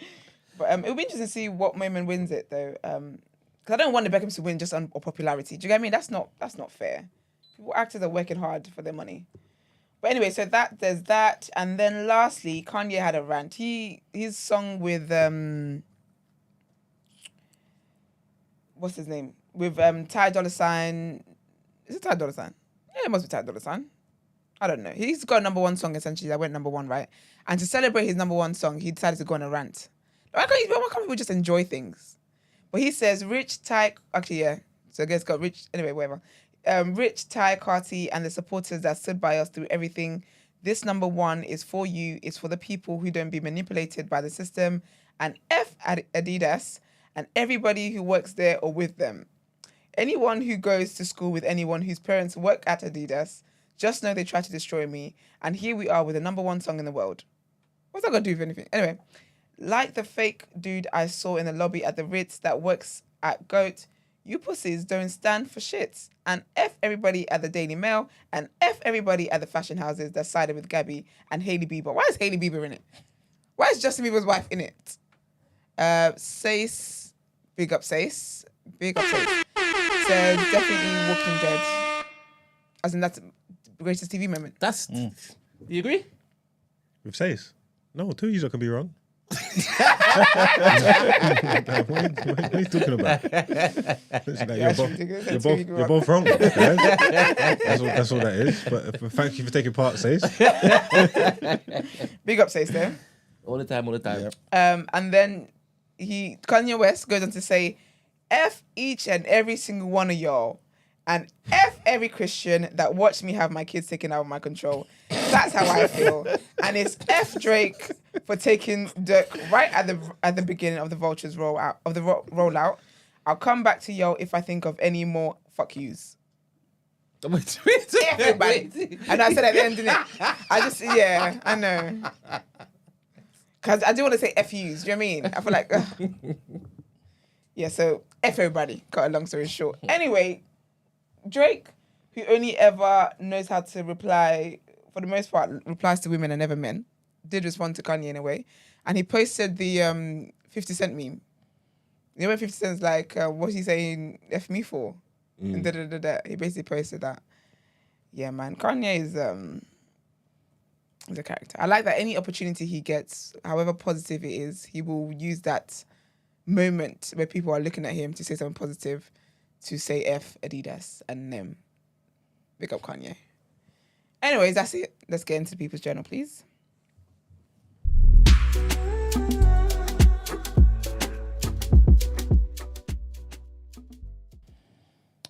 All right, people. Welcome to the People's Journal, where I give you the news from an economics point of view. There ain't much to talk about today, yeah. But remember the other day I was talking about Waitrose and how people are upset about the vouchers and stuff. Yeah, the vouchers that come from time to time. Exactly. Basically, they had a thing where they give people vouchers. Was that every week? Yeah, it's meant to be like 2 vouchers or so every week. And then they haven't given people vouchers in 4 weeks. And they changed the policy and they said the vouchers will come from time to time. You don't know when the time is, but from time to time. Who was eligible for these vouchers? The shoppers. Yeah. Just everybody. Waitrose, shoppers. Yeah, if you shop there, they kind of curate it, I guess, to what you. Yeah. Just if you go there once, I was like, are you qualified? I'm not too sure. You know. Well, definitely Yeah, not now. Yeah, exactly. Because people that go there weekly are getting from time to time. One appearance, you definitely getting it. People ain't got no vouchers in 4 or 5 weeks. Okay. They used to get 2 every week. Can you imagine? They didn't even say 1 a week, or once every 2 weeks. They said time to time. And they changed the T&Cs on Valentine's Day. I'm putting up. I'm asking Can you where my imagine? vouchers are. I want to know where my vouchers are. So I'm putting up, That's the most annoying thing about retail. When customers come and they think, and they start complaining, you think I care? Do you think I care? I'm waiting for my shift to end, and you're here complaining as if I'm going to go and tell Mr. Sainsbury's himself that you are disappointed. Get out of here. Well, I mentioned Waitrose because do you know who owns Waitrose? No. John Lewis. Yes. Yes. Yeah, I didn't know that actually. And they've recently released information about how they've returned to profit, right, for the 2nd year in a row. However, there's going to be no bonuses for their staff. Ah. So yeah, man. So in the Waitrose department, you ain't getting nothing for the customers, and John Lewis Staff ain't getting department for the nothing staff ain't getting nothing. But that's the situation with John Lewis going on. Wilco's, remember before we was talking about Wilco's, yeah, and how all their stores are closing down. Yeah, but they lied about that there. Why? How's that like? I said they didn't close down. No, they closed down quite a few of them. Yeah, but they made it seem like they were going for good though, and they did a whole TikTok. The staff were doing silly TikToks on. Well, the staff were doing. I was gonna say silly TikToks on TikTok, but they were doing silly videos on TikTok and whatnot, doing all sad stories, samba music in the background, and then you close some. I think it's because they were finding out information in real time, innit? Like there was back and forths about administration and things of that nature. But I mentioned that because overall it was reported that there was a net decrease in the amount of stores that opened in the UK. So basically far more the closures than it was openings. I want to ask you guys, what type of industries are you thinking there was an increase in people like jumping into? So like, I'll give you one for example, coffee drive-thrus. In the UK, did you know that Coffee drive-thrus? Coffee drive-thrus. And it's just Starbucks and Costa in them. Apparently there's more across the UK. Yeah, when I see them, I even think like, how come, is there actually a market for this? Like, are you sort of cycles? There Like, is, drive I through remember coffee when Starbucks near my old area opened up. It was a thing, honey. The queue was they were affecting traffic on the main road because they wanted to test out the people take things like that seriously. Yeah. Even on my way here, actually, there's a Lidl that I've watched every day for the past month being like built and stuff. And it's actually been really cool every day going past and seeing how much they've done. Opened this morning, yeah. I'm driving past at 7:30. Lidl don't open till like 8, I think. It's all outside queuing up. I said, you are losers. Crazy. You're very silly. 7:30 in the morning. It's like, I know you ain't dropped your kids to school yet. So people care about stuff like that. Yeah, I want a 100%. Krispy Kreme's drive-through though. I heard they're only like in certain areas on like motorways and stuff. Oh yeah, motorways definitely. Actually, no, I couldn't have a local one. It's dangerous. I have no self-control. These are trying to turn American. This is just stupid. I love it Drive-through though. donut shop. Drive-through coffee. You don't need to drive through these things. Where people go there. You then drive through it. then I don't want to. there's Do a you know how much I hate getting in my car? I hate having to get out. I want to drive through Tesco if possible. I hate having to get out of the car. That would be Oh, good. especially They in should have a winter. drive-through section of the supermarkets, like click and collect. Yeah, exactly. Like you just pull up and get your stuff and go. That Yeah, would that'd be work. lit. That would make more sense. They didn't during COVID. They can do it now. That'd be crazy. That'd be work- so Crazy amazing. workload for the workers though. Yeah, hire more people. The queues would be stupid as well, to be totally honest with you. It wouldn't. I don't think it'd be efficient. I think it could be. The queues would be dumb. Crazy. Yeah, but people will turn up late as well. Because I was going to say they can give you collection time. I was about to say that. Yeah, that might make sense if you got a time slot to come and collect your joint. But people like us to say will turn up late. Definitely. Yeah, because my slot was 6:12. Now you're here at 6:13 trying to get in front of me. Now I've got your flipping cheese in my basket. It's the whole thing. Yeah. I mentioned all that. Well, the coffee drive-thrus, that's one thing. Fast food restaurants as well. That's one of the Oh, yeah, I things can that's imagine, definitely yeah. gone up. But bubble tea shops. It's a Bubble fad. tea, that's a pandemic. It's a whole thing. It's crazy. It's a thing. Yeah, they've actually like making like shops that just do Just bubble tea. Like the vapes. Crazy. Yeah, it's ridiculous. That's definitely Those- gone And up. Yeah, bubble tea is there's the bubble. biggest foolishness. Bubble tea is stupid. It's so stupid. Oh, I actually watched a funny video the other day. I should be sent to Brent. It's funny. I was cracking up. Let's see if I can find it. Why don't you like bubble tea? It's just foolishness. It's Because just, of the balls in your mouth. Okay, it's so childish. This guy's I mad. hear it though. Mama, That's I got mad. you onto bubble tea. and Way back you never when. got me on it. You made me try it. Like, listen, I've got you onto bubble tea. What? You didn't get me. I mean, Get me into- Remember the first time You tried it. He's like, bun up. How are you bunning up a beverage? I don't want to drink things and there be things in my mouth. That's why I don't drink aloe vera and all that foolishness. You don't have orange juice bits. I don't want juice with bits. If I want liquid, it needs to be liquid. I don't want to drink anything and feel things in my mouth. That don't make no sense. that don't make no sense. That's ridiculous. Wait, I sent the video. I emailed it. But the thing is, you eat soup. Oh yeah, You don't eat you eat soup. soup. I eat soup. That's right. You don't drink it. I don't. I expect textures and substance in soup because it's food to eat. Obviously, you could drink the liquid, but you eat the soup, Do innit? you drink the liquid and then accidentally a piece of meat is there you didn't know was there? That's the question.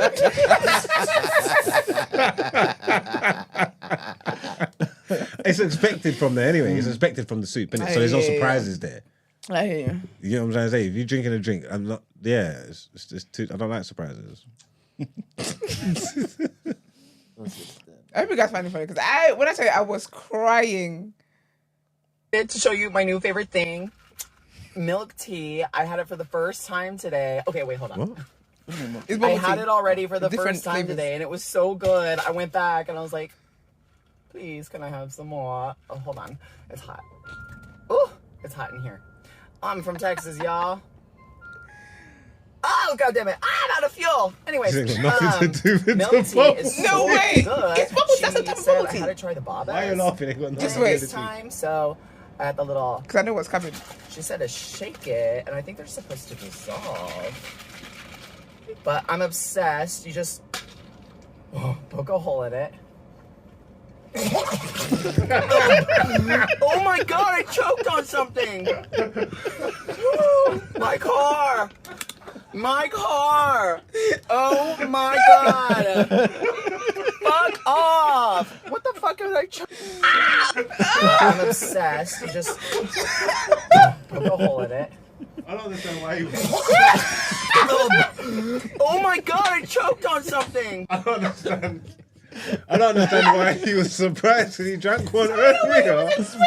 Exactly. He said he drank one earlier, so I don't understand. I don't understand what caught him slipping like that. You get me? He's sick. If that was his first time, I can understand. He's got an empty one It's next the way to it. it went everywhere. Yeah, someone put a screenshot and it's the funniest. Oh gosh, made my day. So funny. Yeah, big up bubble teas and stuff. Well, there's only two more things I wanted to mention. Bank transfers. Apparently, they could be delayed for 4 days, man. That's silly. Is it meant to be like instant bank transfer? Yeah, pretty much. Should be. But they're saying to kind of investigate fraud and all that. That's why Friend, they're send me doing that. money. Yeah, so they're saying, it's going to take a bit longer, guys. So at the moment, they say up to 24 hours, innit? But they're going to add on an extra 72 hours just in case, you know what I'm saying? And the last thing I wanted to mention about AI. So there's this company here, an AI weapons scanning company, right? And they pretty much backtracked on some of their claims, innit? Because what they're saying is they can detect all weapons. So no metal detectors, it's just some AI thing that you walk through and they can detect everything on you. Obviously, they got asked some more questions, innit? And then they've had to backtrack. And they say, okay, you know what, most weapons we can kind of detect. But basically it works, yeah, because apparently it has this technology that detects the signatures of concealed weapons, right? So metallic composition, the shape, the fragmentation, all of these weapons, they've got all the signatures to tens of thousands of different weapons. And basically, it just detects it, easy. No metal detectors necessary. Yeah, and so obviously, long story short, they wanted to roll this out in the UK. But because obviously these big claims and the UK asking them questions and them obviously not being able to properly answer the questions, they've had to backtrack on some of their claims. And then they're going to be under review.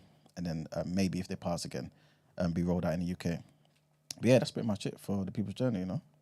All right, let's get into our interview. Before we start, it's a bit cheeky, isn't it, Emmanuel, that Sace is here chilling, busting joke in the comment section, and we told him each time he has something to announce that he has to pass through. A whole community space. He's bloody launched a whole community space. Didn't roll out everything. That's amazing. We're finding out on Instagram. Say, she needs to roll through, man. Instagram. Big up, Sace. So you need to roll true, man. Mentivity, guys. Do your Google. That's one of my favorite interviews, you know. I'm like telling ever. you. Yeah. Amazing, amazing, amazing guy. If you guys didn't watch it, please go back and watch it. No, honestly, go back, man. 100%. Amazing, amazing, amazing man. Doing amazing things, man. For Big real. up, Sace. All right, back in the Spend back in the car.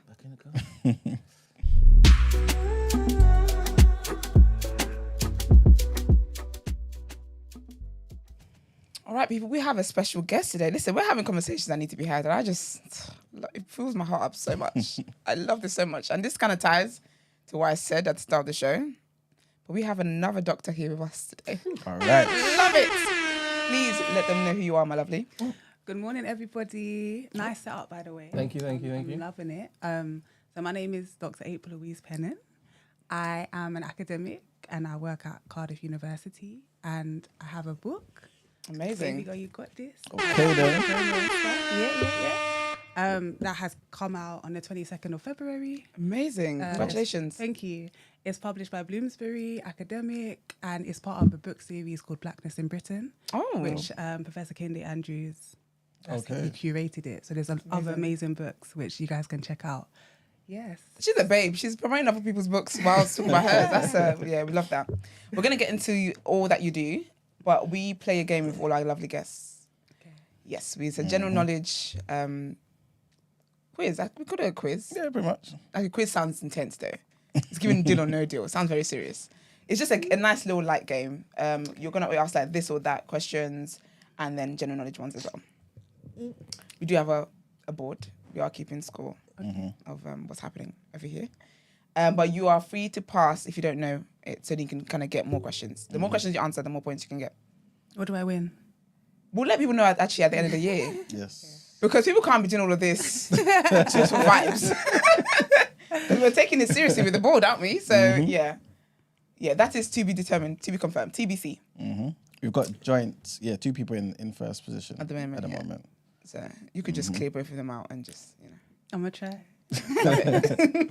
All right, everyone ready? Let's start from the bottom, yeah. Yep. Brent, are you ready? I am ready. 3, 2, 1. What do apples and ackee have in common? I don't know. Paul. Red and blue makes what colour? Purple? Natural remedies or pharmaceutical drugs? Natural remedy.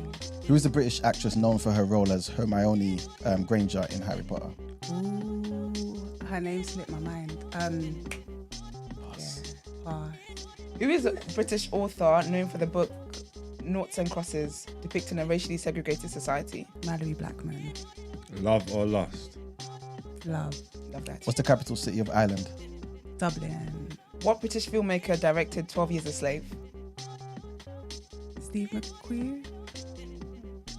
Name one country located in East Asia.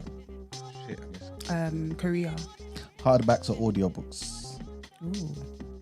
Hardback. What African country speaks Tree? Ghana. Comedy or thrillers? Comedy. You did well. Okay. Steve McQueen, whatever. I haven't watched that. Who's in that? Yeah, you said you haven't watched it. It's got you're my brother in there, man. What's his name? He played Martin Luther King. David something. David something. Oh, I know who you're talking about. Yeah. What are you talking about? Huh? 12 Years a Slave. It's not my man from Martin Luther King.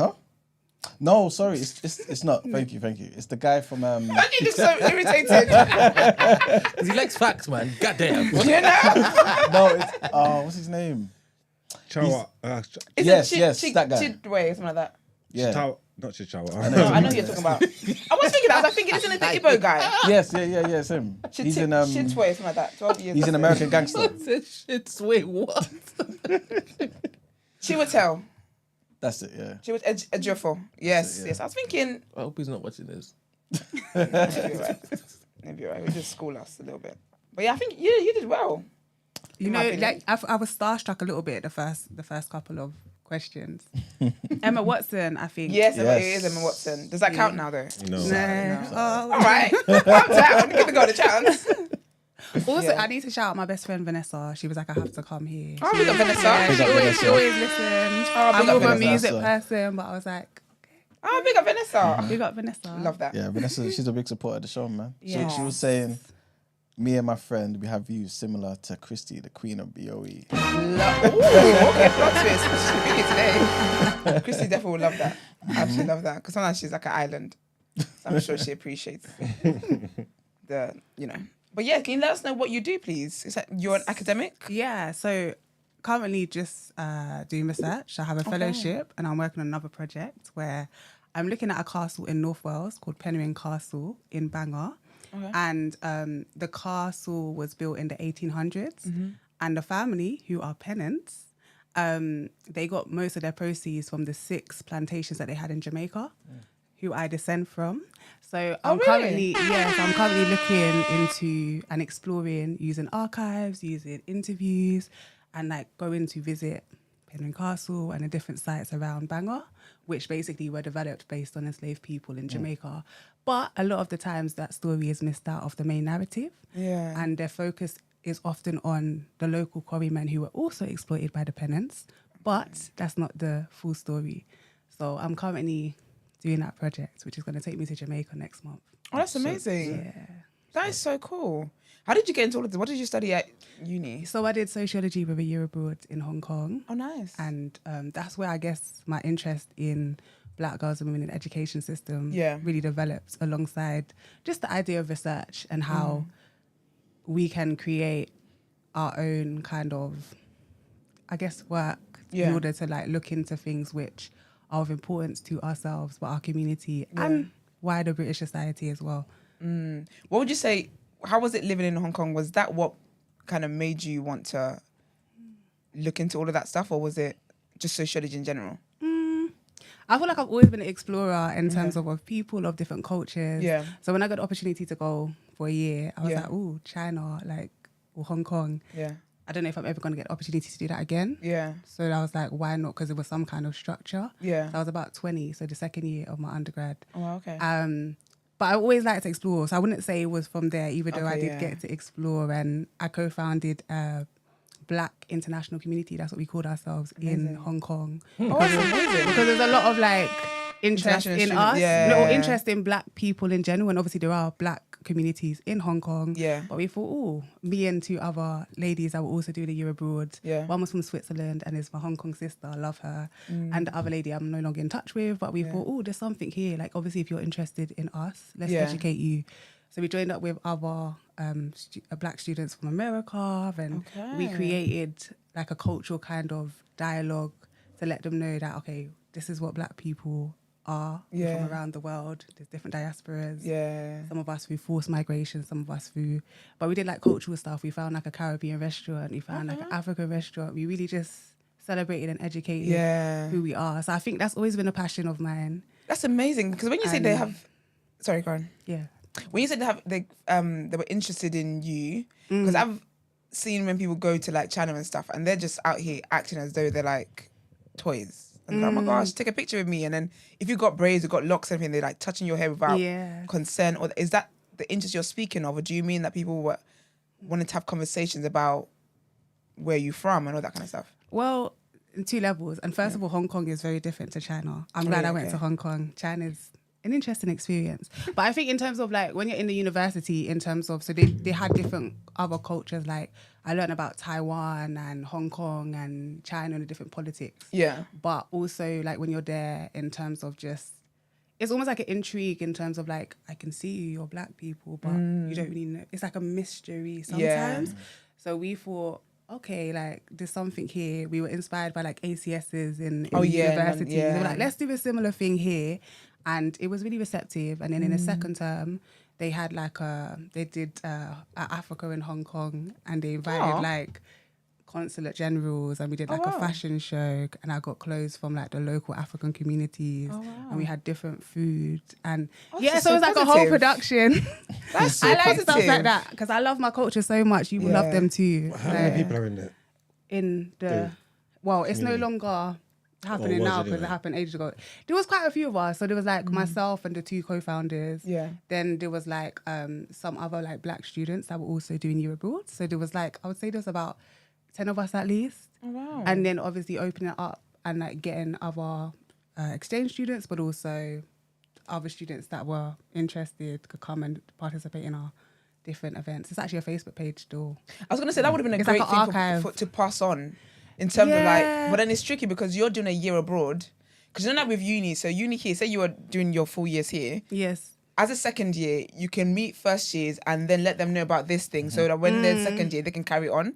But I guess when you're doing a year abroad, it's tricky because by the time you leave, the next people that come in, Yes. you wouldn't know them. But there was 2 Nigerian heritage full-time Hong Kong students. Okay. And so they continued it a little bit. Okay, yeah. But that's what I'm saying with these things. Sometimes it's tricky, it yeah. dies. But that's why it's good to have the Facebook, because it's like a kind of archive. Yeah. But at the same time, then obviously a new group of students will come. There's not that like lineage, and you don't know, and you think you're the first. We might not have been the first, but that's what I mean about those connections, and it's so important for us to archive and document.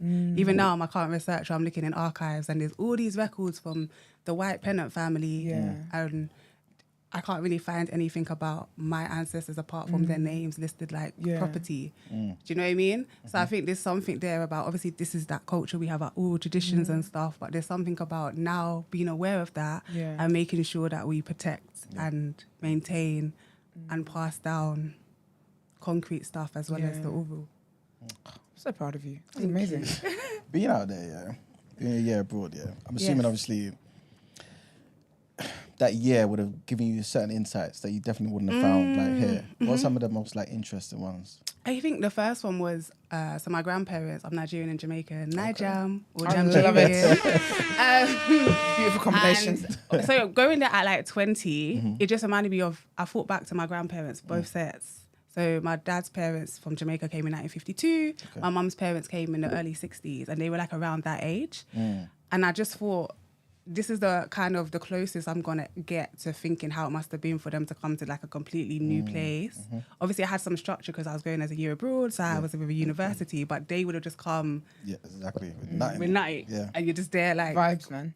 I've got to create something, and they have. But that was an insight in terms of wow, how must they have felt, and what was it like, and.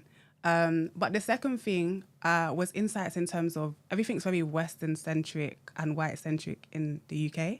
So especially going and doing like sociology in Hong Kong, and even at that university, there was, like I said, loads of different other communities, such as, like I said, Taiwanese, Japanese, mainland Chinese people.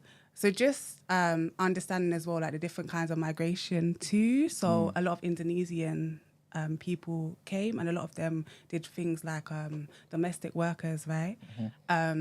So just seeing a mix and a different like perspective, I guess, because we're always focused. We wouldn't really know about those things unless you're there. And also I got to do some traveling around. So I always wanted to go to Japan. Like I literally cried when I got there because I was like, raw, like I'm here. That's and amazing, even Korea too. And just like their relationship. So like Japan used to be like an imperial power. And I think they paid reparations to Korea. So just those like underlying tensions. And then when you go to the museums and then you see like, it's just the whole, like your mind is just blown. And I think that's also when I became very fearless. So like solo traveling and just being like, I can't wait for no one. Like there were certain times when I wanted to go certain places, but people didn't want to go at this time, or there was other issues. I was like, boy, this is my one time. Girl. So I gotta go. Word.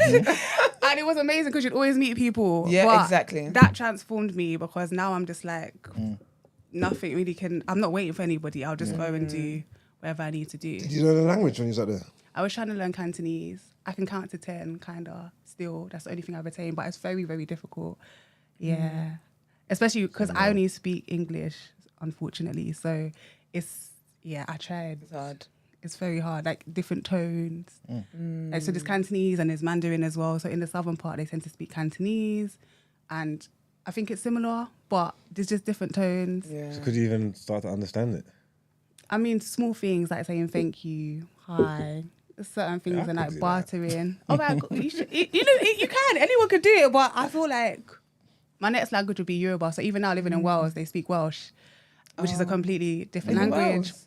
Yeah, I live in Cardiff. It's good. That language, I've been there. It's good. Crazy, isn't it? that language is bonkers. It's like no vowels, nowhere. Yeah, it's like they got their own alphabet and everything. That Are doesn't there mean people so. with Neve that's Neem? No, that's Ireland. Oh, that's Yeah, you know, Irish. there's Welsh, like that Gaelic language. It's mad. I think it's in a same family, but I think it's very distinct, and they have their own alphabet, and that's what I say. Like, I love different cultures, so even going to Wales and just have you always lived there? No, I'm a Londoner, How long have Southwest you lived there? London. It's been 4 years now. What made you? I got a job, and then also my surname is Welsh, so Pennant means head of a stream. Oh, really? So my current project is called The Source of the Stream, because we are the Oh, source of beautiful. the stream. Wow. But yeah, so I've always wanted to and been aware of that connection. Yeah. So then when I got the job, I was like, wow, Wells called me, I didn't. Yeah. So it was all meant to be. So it's been That's so 4 years cool. now. Yeah. So to 10, go on. So you can count to Count 10 to in. Oh, yeah, some say, look, chat back, gal sap. I don't think I'm pronouncing it properly. You are. I don't think. I just had a flashback because my auntie taught me that when I was younger. Yeah. Did she, So when does she live in Hong Kong as well? No, she's Watch a actually. lot of TV. Oh, okay. No, you mug. She's actually Chinese. Okay. She's my uncle's wife. Okay. And I remember when I met her, that was one of the things she taught me. I was much younger. So when you were talking about it, I was thinking, oh, I wonder which numbers it is that I can count from 1 to 10 from. But yeah, count 1 to 10. Yeah. I don't. Yeah, the pronunciation. I don't. But that's the only thing I retain, because I was like, I have to have something to show from my little effort. Yeah, man. But over there, there's like everyone just speak English though. That's the thing. So Hong Kong's That's a history. British thing to say. Yeah. No, because I'm just thinking, obviously, not saying you didn't try. Obviously, you tried to learn language, but yes. I'm assuming that obviously it was easy to kind of communicate. On a day-to-day, but so. I guess Hong Kong's history, like it used to be a British territory or something. So recently, I think in 1992 or 1994, it was on a 99-year lease to Britain. So I think it's obviously gone back to them. So it's meant to be like one China, two systems. Okay. I believe, from my memory. So obviously they have the distinct culture and language, but obviously English and British system. Still, yeah, so there's like a big Marks and Spencers and stuff like that. Okay. So yeah, obviously it's been nearly a decade since I've been there, so it's changed probably a lot. And obviously there was all the democracy and all the protests, and yeah, a lot has changed since I was there. Is the legacy of the curriculum, the British curriculum, like there as well? It's quite interesting though, because it's kind of like when I was there, it was very much like American style. So the semester based and having a midterm and stuff like that. So maybe it once was, but it's very Americanized in terms of the university, from what I remember. But it was a wonderful experience, and yeah, like the food, yeah, the markets. Did you experience racism over there? I think more so in mainland China. In a sense where, when you said that interest, I think there's different types of interest. Obviously, there's interest in terms of you haven't seen me and you're not aware of someone that looks like me. Because there was a guy actually that I met, he was from America, a Black American, and he said that when he would travel, he would teach. So when he would travel to like deep mainland China in the villages where they hadn't really seen Black people, there wasn't that connotation of negativity. It was more so like intrigue. Intrigue, oh yeah. Whereas sometimes I would experience, like, I can understand you're intrigued by me, but ask me to take a picture, or don't just come and touch my hair because I'm not an animal. So I think those kind of things, it's very subtle sometimes. I volunteered in a school in Hong Kong, and some of the children would be from mainland China. They just come over the border to go to the school. And I remember, I was teaching them English, or that was part of my volunteering role. And I don't know, I must have when you accidentally rub someone or something, and she immediately wiped herself. No way. So I just had to speak. First of all, did you even have a shower this morning, you silly little girl? No, but that's what I'm saying. The idea is that we're dirty. I don't know. So I had to talk to the teacher straight away. Racism is taught. Yeah, and I had to talk to the teacher straight away and be like, take her aside and be like, I'm not going to be made to feel uncomfortable, so you need to have a conversation with your student. Did they have a conversation there? She was just very apologetic and like, she girl, doesn't mean it and stuff. But that's what I mean in terms of like, yeah. So that's what I would say I experienced. But then you kind of just, like I said, you educate, or that's what we had BIC. So it's like, if you don't know, get to know. This is our food. This is some of our cultures. Like, because someone's teaching you, and by just what it is, they're in a more superior role than you are, because they're teaching what you don't know. But then they accidentally touch you. But you think I'm the dirty one?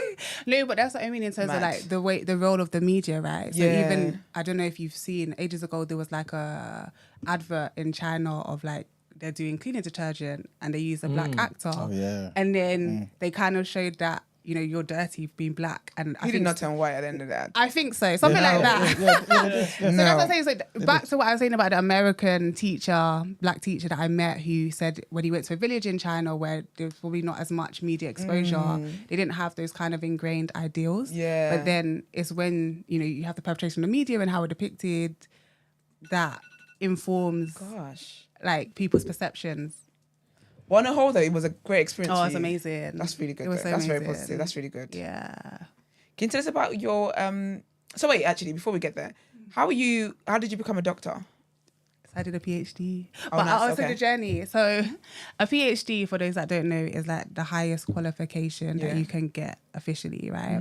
So what that takes usually is you do your undergrad. After your undergrads, you do a master's. Yeah. Sometimes in research. Okay. Or a master's that has some kind of research element. Yeah. Because essentially a PhD is a research project. Okay. So it's in two ways. You can either, sometimes they advertise for a position where maybe a more senior academic or a lecturer has created a project. Okay. And then they're looking for like somebody with skills who could be like a research assistant. And at the end of that project, based on what you've done, you could potentially then get the qualification. Or you could create your own proposal of this is what I want to do, find a supervisor and a relevant university, and then you conduct the research project. So mine was the latter. And I always explain it to my friends, it's a bit like when you have the apprentice, you know, the current format, it's like, oh, they're going to give you 250. You have a business idea. You have to have your business plan. You have to calculate your costs. You have to show the benefits. And then based on the fact that they believe in your vision, your idea, they fund you.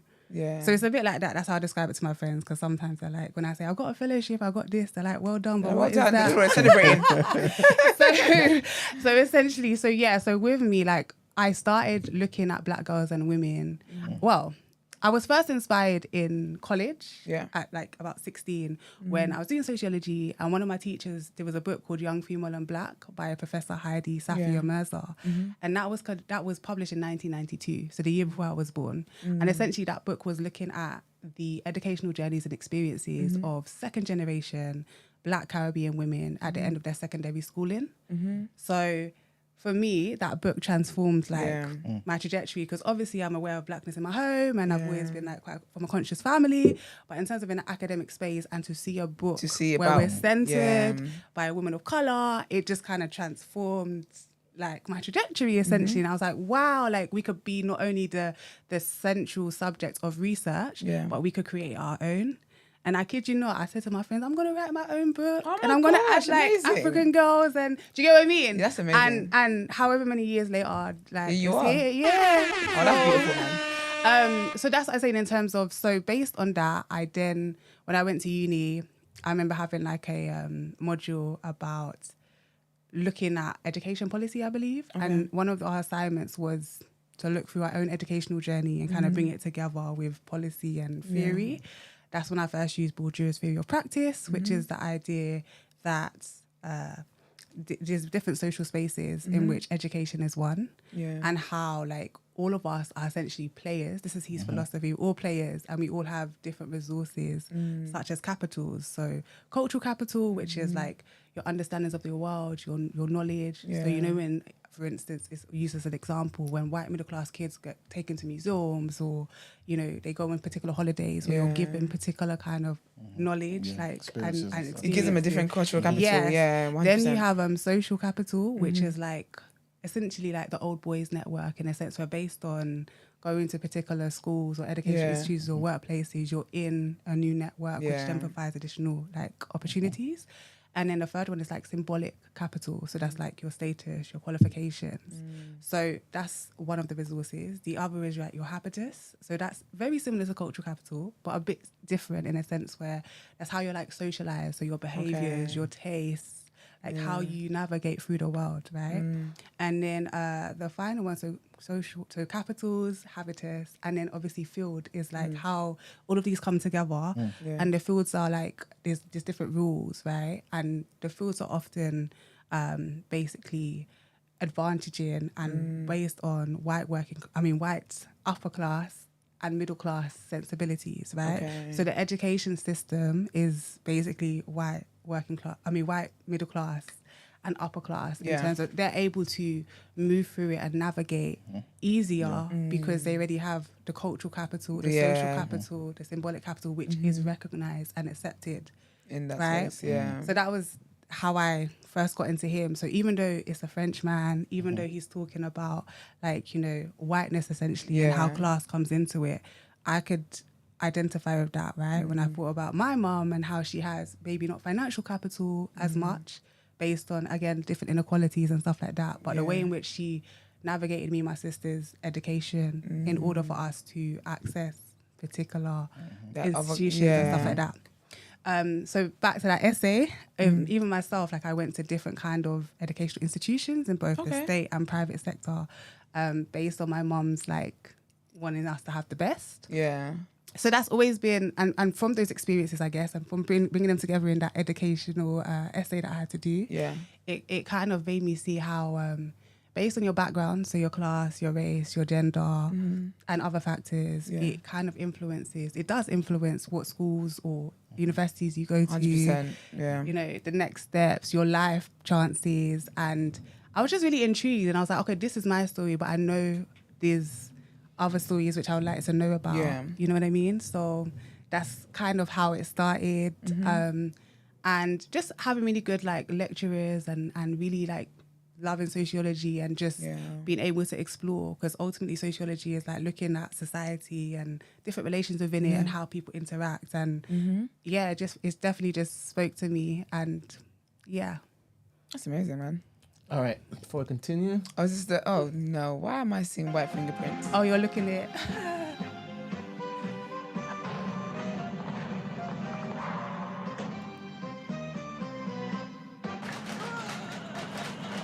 I don't want to see what comes out. Can't. Joke thing. Like what century? right. When was that made? When was that? That can't be recent. This is the first time you've seen that? Yes. When was it made? 7 years ago. I've seen that bare times. So if those are the perceptions that you're seeing, and then when you first time you seen a black person, I don't know how do you equate that, but yes. That's wild. Insane. See, all those things that you just mentioned, like that goes into sociology and the things that you, I guess, you use as your method for doing your research. Where does critical race theory fit into that? So because obviously Bourdieu's theory of practice, it's a white man talking about whiteness essentially, and obviously it's a very good framework to use. It obviously doesn't it doesn't include our experiences as black people.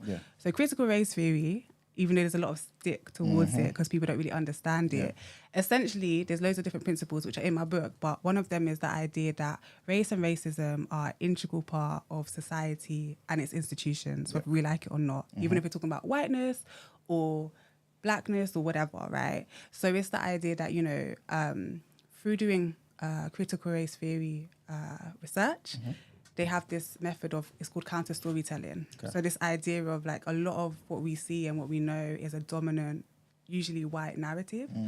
So the idea of like, you know, meritocracy, like, just work hard and you'll get what you deserve and stuff like that. But we know now that that's a myth. Many people know that. But also the fact that, you know, it fails to look at the inequalities that are deeply rooted in society based on race and racism. And therefore we're not really seeing the world properly without thinking about critical race theory, which actually came from legal studies in like the 1980s and then has been used and expanded into other areas and other countries like the UK. Do you kind of give grace to people with power, people in positions of influence, who kind of deny the legitimacy of critical race theory? Or do you feel like it's still new, it's still something that, you know what I mean? Like, it should take some time to kind of pervade society. Well, it's interesting because I remember doing sociology and being interested in the works of Marx, right? And his idea of like, you have a small elite and then a bit like a pyramid and then bigger like working people and the injustices that come with it and capitalism in general being, someone has to lose in order for it to work, right? But again, race is left out of that because if you think about slavery and colonialism, we weren't even considered in that triangle. In that triangle, yeah. Like we were underneath it, but providing all the resources for it. Yeah. So I guess in terms of like your question about the people in power, obviously it doesn't benefit them to accept it because it's a critique of their system. And I also use Black feminist epistemology. So epistemology is kind of like what is knowledge and like how does it come about. So it's by Professor Patricia Hill Collins in America. So there's a huge Black feminist body of work there, more established, even though there is one in the UK too. And essentially some of the tenets of that is the idea that Black women are agents of knowledge, the fact that our experiential knowledge is important, same in critical race theory as well, and also just the ways in which like personal expressiveness is also like quite important too. So I use all of those three theories, those are my main ones, but critical race theory and Bourdieu's theory of practice is in the context of Black feminist epistemology, because ultimately I'm looking at Black girls and Black women and our experiences and how, for instance, Bourdieu's capitals or theory of practice works within our lives, or how, you know, race and racism in particular institutions intersects with our gender and our cultures. So yeah, in a nutshell. Yeah. With all your like your study and stuff, and kind of obviously getting a firm grasp on Black feminism, do you feel like it's important to actually have that demarcation between Black feminism and feminism as a whole? Or do you feel like 100%? 100%. What are your views? When white feminists talk about feminism, they're not including Black women's struggles in there. Okay, then. So Black women have to, 100%. Because white feminism, it doesn't include it doesn't include Black experiences. So that's why Black people have to, Black feminists have to exist. Because a lot of the things that they talk about, Black women are left out of that conversation. But we can't be left out of the conversation. We're relevant to this conversation because there's also struggles that we face and there's culture and all that kind of stuff as well. So 100%. That's just my opinion. Yeah. You basically tapped into a whole big debate, which is always ongoing, and just the idea of intersectional feminism, which intersectionality, Professor Kimberly Crenshaw, the idea that our devalued identities of like race and gender, as well as other stuff, come together and we have like a distinct experience. Yeah, 100%. Particularly anti-Black racism, which I think is important, and obviously Black men have. Like we all have intersectionality in different ways in terms of the valued identities, but it's very distinct. Yeah, it's different. And different. 100%. Yes. How did you feel? This made it seem like a silly question, but how did you feel with this nonsense that's going on with Diane Abbott? Oh, that's so interesting. I tend to keep away from the news. It's very depressing nowadays. I think that, so there's a term called misogynoir by Moya Bailey, Dr. Moya Bailey. So it's the idea that, there's just such a big dislike and hatred and distrust towards Black women. And I think that this exemplifies it. Exactly. Even recently, I believe she was trying to even speak in the House of Commons about herself, and she wasn't even allowed to speak. Yeah. And it just exemplifies it. And I don't know too much about the case and what's going on, but it's very sad. And I think, it shows how relevant my book is. Exactly. The fact that, especially in a British context, Black girls, Black women, we're often like unseen, but targets. And like who's checking for us, which is a question I ask in the book, and I have a paper called "Who's Checking for Black Girls and Women." Let me ask this question. How would you suggest Black men stand up effectively for Black women? I'm not a Black man, so you have to answer that question. but of course, right? There's always going to be differences in opinion. Yes. Right? And for example, I may look at you and say, you know what, you may need help or assistance in this particular area, but that may be something you have kind of under control and may want me to focus on something else. So it's basically me saying, what are the priorities that you feel like Black women, the issues need to be kind of tackled? Interesting question. For me personally, and the conversation I have with my bestie Vanessa, we're kind of like the same way Black women, as a whole, generally, I'm speaking more broadly, how we have some kind of conversations, or if we see kind of what's happening, we mobilize, we talk, we're nurturers, we find a way to support let's say black men, I feel like those conversations need to be had within black men too, and then those conversations together. But I don't know, like you just said about Diane Abbott as an example. Like, how do you think in that case, we're using her as an example, how do you think like black men, back to your question, could have supported her? Like, I don't know, are people supporting her? Are people publicly supporting her? Not enough for me. Not enough for me. Right, so I'm not seeing enough black men supporting her. back to you, you're very quiet as well. Like, like, What do you know? How are black men supporting Diane Abbott? Like, what do you guys think? or not how Diane can Abbott, we? or like, how can we as a community, because you know we're both important parts of the community. Like, what is the role of black men to uphold and lift up our black girls and our black sisters, even if you're not romantically linked with them, even if they're not your child? Like, that's my question to you guys. I guess for me, it's always going to be what I think a man's role should be, which is the responsibility of just leading the community forward. You know what I'm saying? So I feel like if there is no direction, if it seems as though there's no plan and things of that nature, and you don't feel secure and supported in that particular framework, there's obviously going to be a problem. And I relate that to the whole community in a sense, and just the conversation we had the other day. And to me, I feel like black people, we rely too much on this system. You've spoken, obviously being here, and I'm pretty sure it's in your book, about how we're always going to find ourselves at a disadvantage in this system. Why is it that every day we kind of complain about the same system that we know is put there to purposely disenfranchise us, to keep us muted? You know what I'm saying? Let's, I guess, as men, lead that conversation and find a way for us to kind of do for self and recognize that, like I said the other day, we have no friends, man. We are wasting time thinking that these people are going to help us, that we have allies. You can be an ally, cool, but let's not get too comfortable. You know what I'm saying? Let's recognize that all we have is ourselves. And I think when our brain shifts in that particular direction, I think we'll have a better prospects. I don't know, man. I can't think straight. I'm currently experiencing... Paracetamol? Maybe, let me see. I'm currently experiencing hunger pains. I don't think it's hunger pains. It feels like that's the only thing I can compare them to. They're borderline on, I want to say excruciating, but it could be. Really? I'm doing it. You look like you're in a lot of discomfort there. I'm really uncomfortable. I have been all morning. I don't know why. Sorry about that. That's probably why I'm so quiet. Sorry about that. It's a shame. I would have loved to have heard your like perspective. I can still give my perspective. Yeah. Do you want a patty? Would you like to eat? Yeah, please, then. Cool. Wait, what's the question? Wait, can I just say what Sifanan said, which I think is very relevant. Fanan says, I don't think black men particularly advocate for anything on the whole. And I think I would say that's what black men could do. Because they're not coming at you. But she asked how it is that you can support black women. And the answer was to go forth and lead. And I think that's part of the problem. Okay. Because it's not a case of, if a black woman needing help, it's not for you to come in. What black women are not asking is for you to come in and kind of take over everything. It's more like, how can I be of assistance to you? So when Fanan says about advocating, I think that's so important, because even with black men's issues, I don't feel like black men advocate for their own issues enough, but black women advocate for their issues.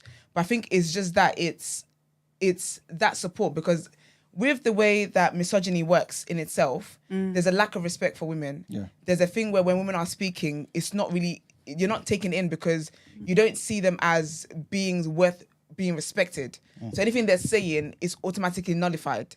You see that in meetings, you see that in rooms where a woman would say something and they just act like she hasn't said anything. Yeah. A guy will go and say the exact same thing she said, word for word, bar for bar, and be like, oh, do you know what, that's the best idea we've ever heard. Do you get what I mean? Yeah. So it's just that it's that understanding that in the way the structures of society, women in general aren't even listened to, aren't regarded as much. But when you're a black woman, I said this the other day when we talked about Diane Abbott, just fresh off the press. As a black woman, you've got two struggles, double struggle. So there's definitely no respect for you. So I feel like where black men could come in is when you know that our voice is not being heard because we're women and we're black women and we're being discounted, is then being the loudness, is then being the one to say, no, this is what they've just said. And it's advocating for that. Fernando says we're too accepting of bullshit and getting on with stuff. Yeah, man. Is that like individualistic then? And in a sense, and also I think going back to when you said lead like a man, what kind of man? Are we talking about patriarchy? White, like we're in a system which I'm definitely not talking about Western. But our perceptions of being a man, like sometimes where does that come from? And are we being 100%. Influenced by what a quote unquote white man is, and then we're trying to add it to us? I feel like if you think about African society, Caribbean society, even us as black women, we're not afforded those protections of like innocence and protection. So, adultification, child Q, the way in which we're perceived and positioned and as, ratchet and hoes and all those kind of stuff, which is sometimes perpetrated from our own communities in rap music. Even in this book, I talk about, there was an article by Emma DeBerry, and it's called Who Stole the Black Women from Britain? And she's talking about the fact that even within black cultural urban spaces, it's often black men coupled with racially ambiguous, mixed race, or even white women. And we're even like invisible in that space, which is meant to be our own space. And how that's happened in her article, and also what we see is that gatekeeping in terms of who's been let in and who's been given the space. However, like we see that, we're clearly influencing this space because their hair is like us, the way they speak is like us, they got the body like us, but we are not there, right? So I think that's what I'm saying. It's a question which, as a community, we do need to think about how colorism also comes in. That's what I'm saying. These are things which we've internalized as a community, but in order for us to move forward, because it's actually impacting us as a community, especially black girls and women, our well-being, our mental health, right? The fact that the people saying that we are ugly and that they don't want to be with us are looking like us. What is that doing to young girls when you're like, oh, I like him, but does he like me? Like, 100%. I'm going to come back to the Just want to mention, like with leading, I'm not saying, because I don't believe a leader takes everything from you. I feel a leader just, in some ways, provides direction and helps you with, I guess, the steps to take to go to that particular place, right? Because a community needs to have direction. You know what I'm saying? Otherwise, you will just get passed by in just society as society just advances and progresses, right? And also, I agree with what you're saying, Esther, about advocating for black women. But this is why I asked the question initially. Like, what's the most effective ways? Where do you think black men are kind of failing? Because that will be, I guess, for those of us who are willing to listen, the starting point, rather than us assuming what you need when you can tell us, wait a minute, you know what, you guys kind of fall short here. You know what I'm saying? Those of us who are willing to listen won't be offended. We'll be like, okay, cool, I hear you. Like you just said there, advocating for us. When we want to talk, no one's listening. Tell them to shut up and tell them, no, that's her opinion. Her opinion is correct. You know what I'm saying? But also about what you just said there, like colorism and all these things there. How much responsibility do you put on black men to kind of, I guess, choose black mates, black women, right? That's a whole nother story. I don't know. It depends. I don't know. But I just feel like I would just say to that. Yeah. Obviously, black women are diverse and there's so many different viewpoints. But all I would say is that if anti-black racism impacts education, if anti-black racism impacts healthcare, if anti-black racism impacts like every aspect of society, why would it not impact like dating? And I feel like a lot of us are not thinking about that.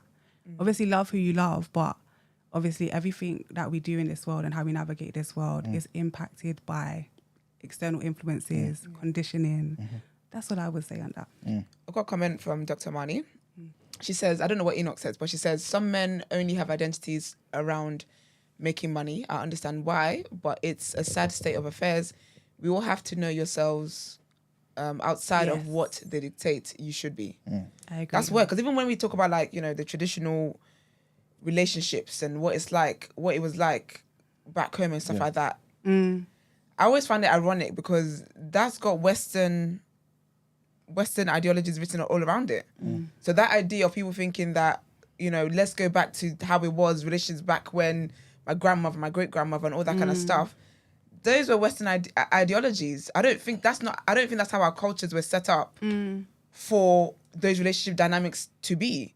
Because even then, like, we're seeing a shift yet again, in them adapting to Western ideologies. Where here now, it's not so much the man is a leader, it's more like the joints.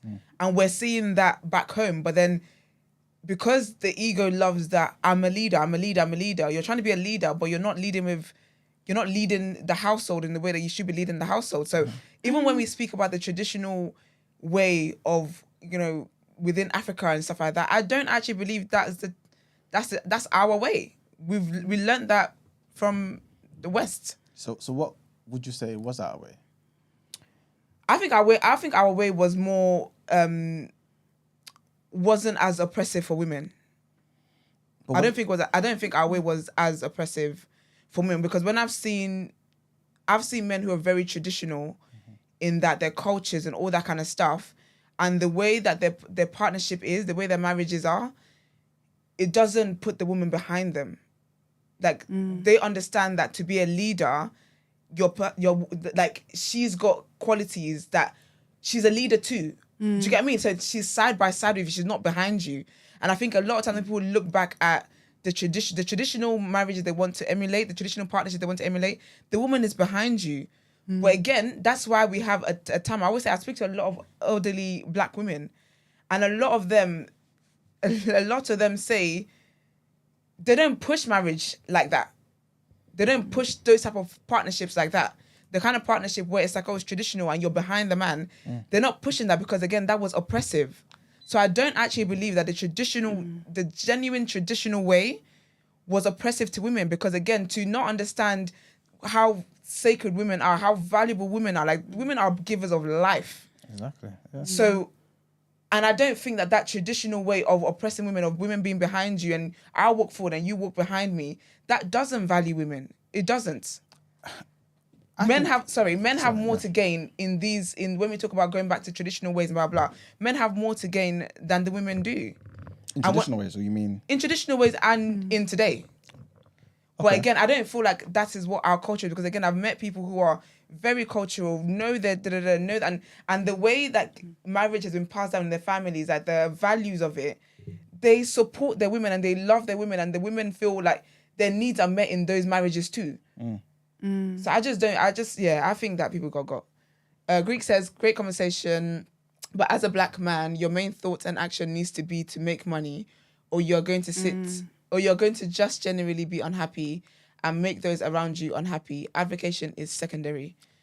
I think you're going to say, I think that's a fair point, right? If you're thinking about, again, there's loads of debates around this, but the idea that in this system, if you think, I believe that unemployment rates for Black men are often quite higher, and the idea that what he just said in terms of wanting to be able to make money, right? You're seen as being a man, a provider, but imagine if, like, you're not able to do that because the systems that be, right? We know that there's discrimination when it comes to getting a job and all those kind of things.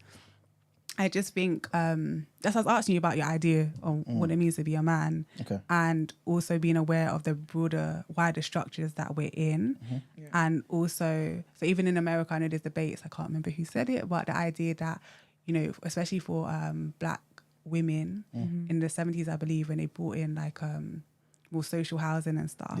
One of the requirements was that you could have like social housing, but like you couldn't have a Black man. So it was the breakup of the Black family, or the fact that Black women, in America are like the most highly qualified.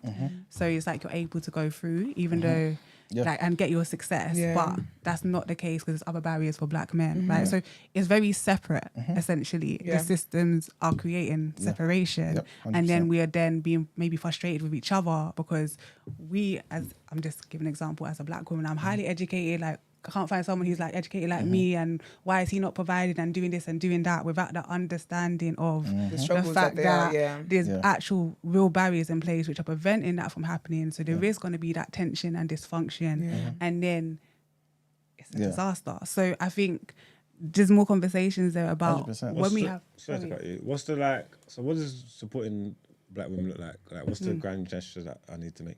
Because obviously, when you asked the question initially, you said like he's a man, he should know, But someone who, for someone who doesn't know, what does it look like? Because in my mind, I can't tell you any grand gestures that I make to support Black women like that.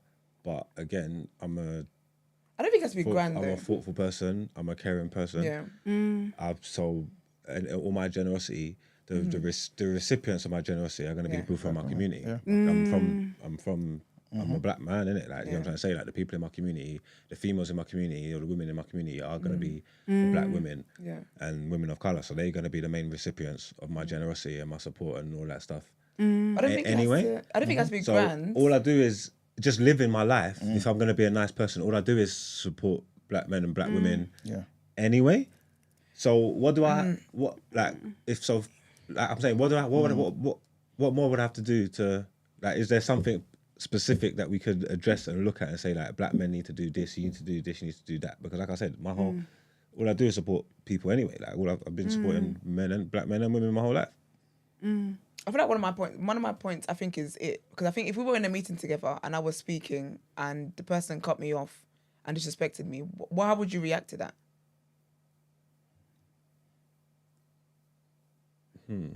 I don't know. It depends on it all depends on the settings, on the hierarchy, the person talking. Like, if there was a blatant, obviously you need to stand up for women and stuff in general. So if there's a blatant disrespect going on or something, then there should be someone in the room that can stand up and say, yo. But then again, like, there's different levels of hierarchy with whatever the position there is. Say if it's like you're saying, in the meeting, in the company, I might not, even as a black man and a black woman, I might not feel like I'm in a position of power to address this person that's why I say, talking to you. And that's what I have to do with race. That's my position in the company. Yeah, but that's why I gave the answer I gave, which is about advocating for people. Because regardless of whoever it is that is standing in front of us or sitting in front of us, you should still be able to be like, no, that was disrespectful to her, and you shouldn't speak to her like that. Because, do you get what I mean? So, because in society, when it comes to black issues that black women are facing, or misogyny, racism, whatever the case is going to be, there's always going to be a higher power. There's always going to be higher powers. Wherever you go in society, there's always going to be higher powers. However, you will feel even the person who has been disrespected or being prejudiced against is going to feel even smaller if I point out and say, that was rude of you to do that to me, or that wasn't nice, and everyone else who's aware that yes, that was rude and that shouldn't have happened is quiet, and then it becomes that's a you problem. So when I say that's why I say, how you look at it, because obviously say someone like me, like, there's certain things that can go around, like, obviously you shouldn't disrespect. I don't believe you should go out your way to disrespect anybody. You know what I'm trying to say? But I've seen times where people use certain language, or men might move a certain way, and I've seen other people attack that man, talk about, you should never speak to a woman like that. Yeah, you should never speak to a woman like that. And I don't, obviously, like, I just feel like you should deal with humans in a nice way. I don't feel like that. Like, I feel like if someone's a piece of shit, I could talk to them like they're a piece of shit, whether they're a man or a woman. So I don't agree. Like, there might be, I don't necessarily share the same sentiments as everybody else. Like, oh, you should never talk to a woman like that. I feel like if people, disrespect's going to breed disrespect and stuff like that. I can talk to you anyhow. Like, physically, that's different. You know what I'm trying to say? Like, that's something totally different. Like, as a man and a woman. But like, just speaking, if you don't command any respect or earn any respect from me, I just don't need to show it from you. I can say I can talk to anybody anyhow I want. So, because that's my mindset, I could see someone being talked to, and I might not necessarily have an issue with it. So then what, am I supposed to jump in?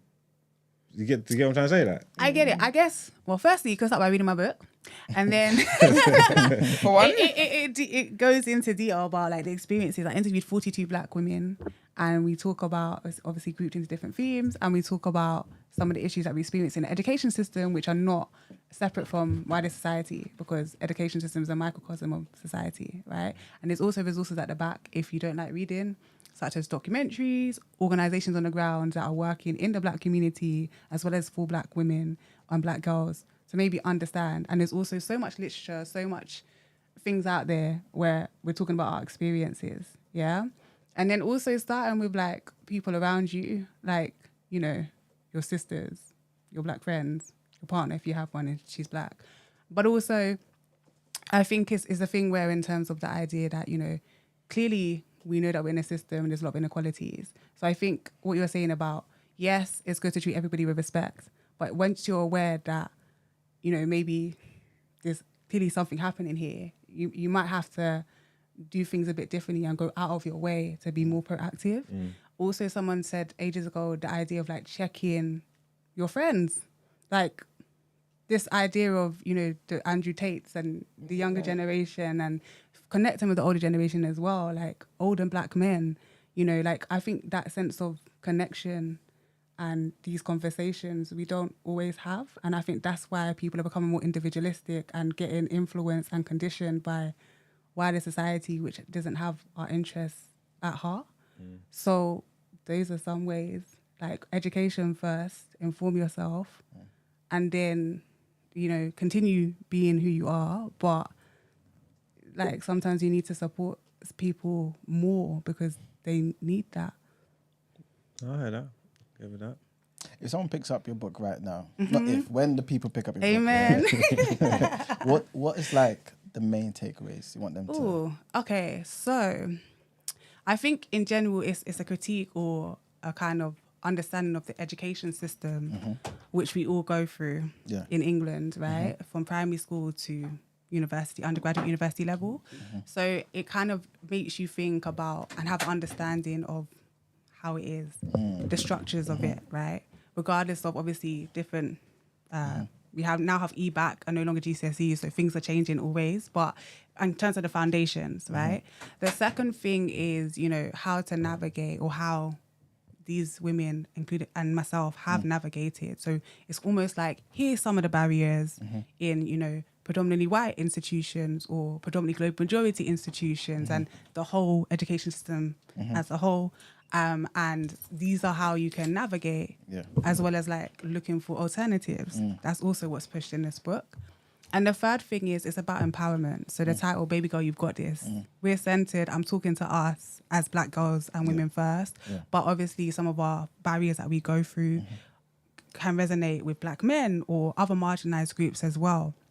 But it's about centering us, seeing us, because a lot of times we're erased and invisible, and just celebrating our diversity, our strength, our brilliance, and the fact that, you know, we always find strategies, and, you know, we're in this system, which we have to be. But just the idea that we've got this, we can do it, and it's a call to action. Yeah. Wow, I love that, man. So basically, it's definitely not just for women. It's for men. It's for the community, basically. And everyone should pick up. People pick up. Where can they find it? It's online. Okay. So it's Bloomsbury. It's not just for women. Amazon. Baby girl, you got this. Yeah, but and baby boy, you got this too. That's what I have to say. But can I even ask about that? You know. Yeah, but can I even touch on that as well? If you have, okay, let me think of a book or something. Like, I don't know, certain books, even though they have particular titles, and just because they're centering us, doesn't mean that other people can't be a part of it. So I find that quite interesting. No, because imagine I'm on my commute to work and I'm reading Baby Girl, You Got This. I might get misgendered.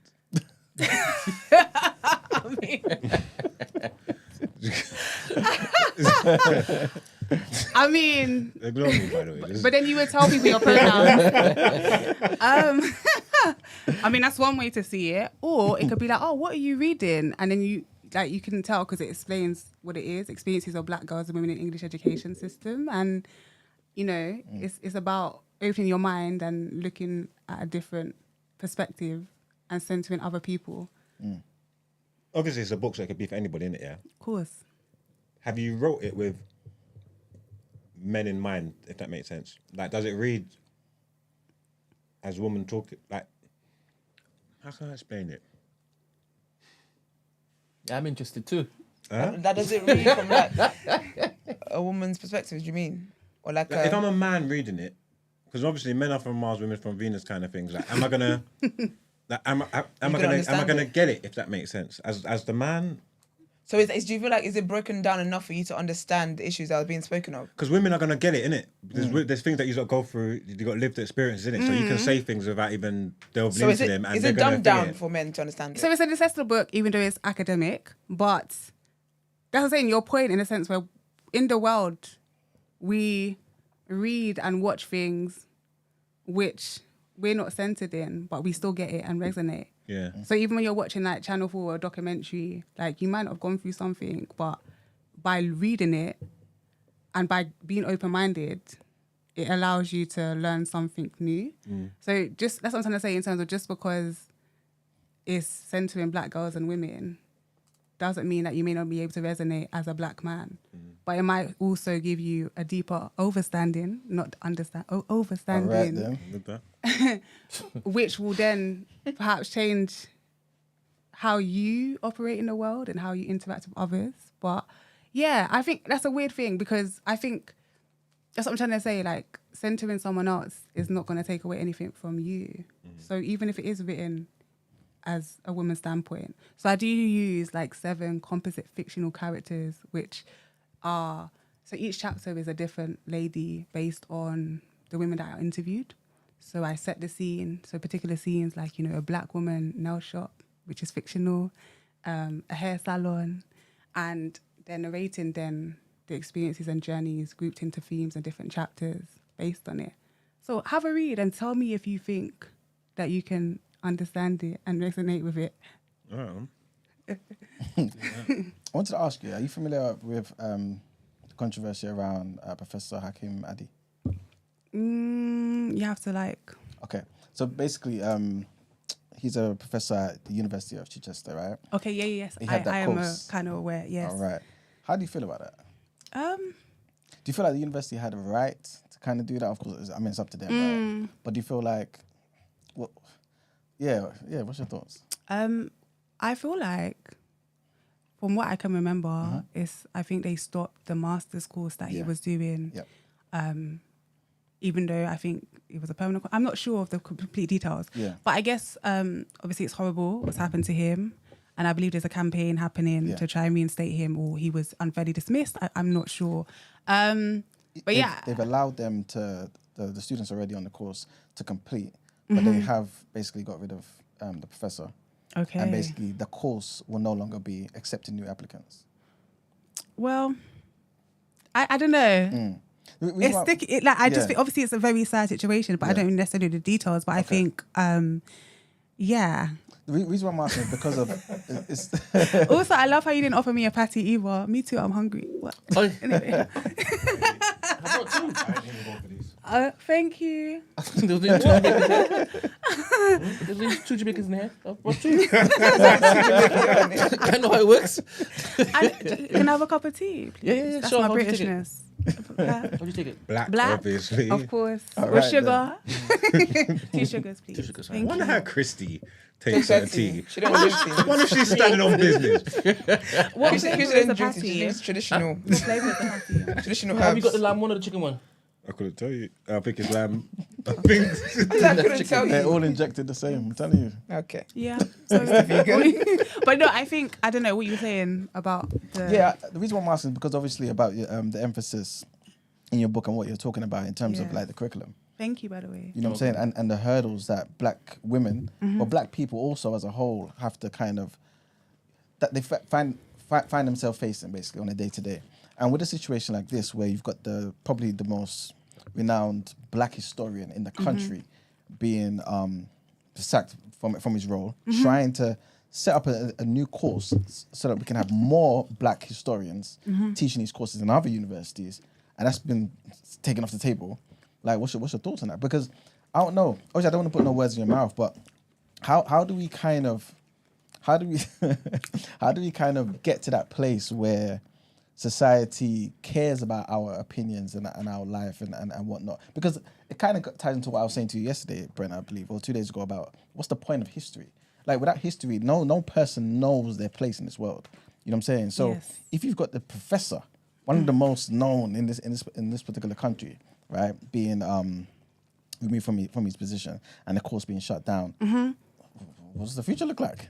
So on page 233 of my book, Okay. I'm going to read a quote by Audre Lorde, Big up, 1984. Yes. She says, "The master's tools will never dismantle the master's house. Facts. They may allow us temporarily to beat him at his own game, but they will never enable us to bring about genuine change. And this is only threatening to those women who still define the master's house as their only source of support." End quote. I'll just leave it there. Beautiful. Love a drop mic moment. You know what I'm saying? You're definitely a disciple of Marcus Garvey and them, right? Potentially.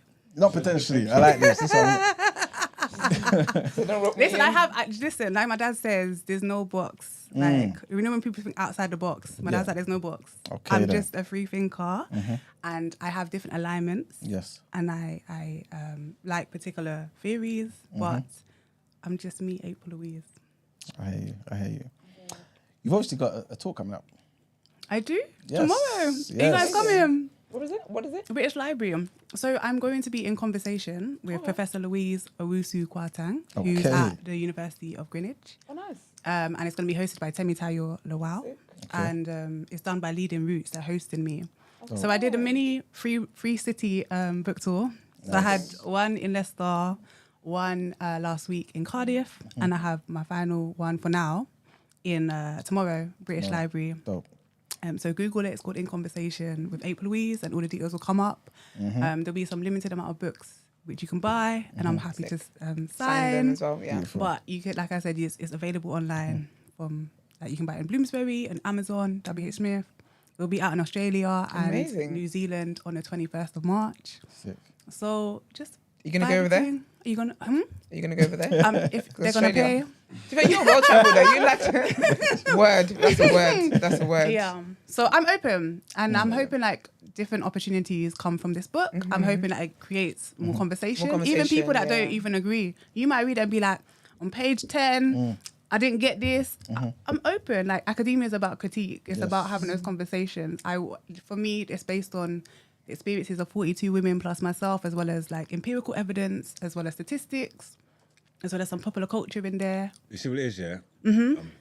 Sometimes, like, men can hear women talking and say stuff, and then, like, I mean, even can glance at each other, give a look, because, and, like, in our head, we're thinking, gal are sick. Like, you know? Like, we literally don't, like, I'm saying, like, chalk and cheese. It might not even address it, might not say it, but we're hearing you speak, and we're saying, our mind just doesn't work like this. You know what I'm trying to say? So that's what I was talking about, thinking about maybe it's the movements in the book. If I'm reading something and then I'm like, that because it's a woman's perspective, isn't it? Yeah. Do you get what I mean? But just because it's a woman's perspective. Yeah, but there's some doesn't things that I mean- just don't. I feel like that's a woman because we've got different train of thoughts, innit? So there's some things that I just don't. But then do you agree try with. though? Do you try Yeah, to? Because I feel like that's a cop out. That's such an easy cop out. That's such an easy excuse to make. Go on, speak on it. Okay, so when you're watching okay, Like- let me ask you a question. When you're watching Beckham's documentary, I don't know if you watched it. Yeah. Can you relate to him as a white man who's like a footballer and rich? Nah. But did you enjoy the documentary? Yeah, as a football fan. I mean, I don't feel like I can. So I you can't found relate to you him. found a There's connection. It's an insight. It's like an insight looking into someone's life, innit? So Like, how is this different? So how is this different? No, I don't know. 'Cause I remember I haven't even read it. I was just Yeah. So I'm just speaking to it. That's what I was saying. I was trying to like explain the point I was Thank trying to you. make when I was saying that have you writ it with men in mind kind of thing. Because I think sometimes men say that women speak a different language to them, and women think differently and stuff like that to them, and so because of that, they don't make an attempt to try and understand. They just like that's the reason why I don't understand you. So I'm not going to try to understand you. That's why I said it's a cop out. Because is there any attempts then made to try and understand women? Because we've been hearing this for years. What attempts have men made then, since you guys think that we're very different and what attempts have you made to try and understand women more? Exactly. I felt like a rhetorical question. No, it wasn't.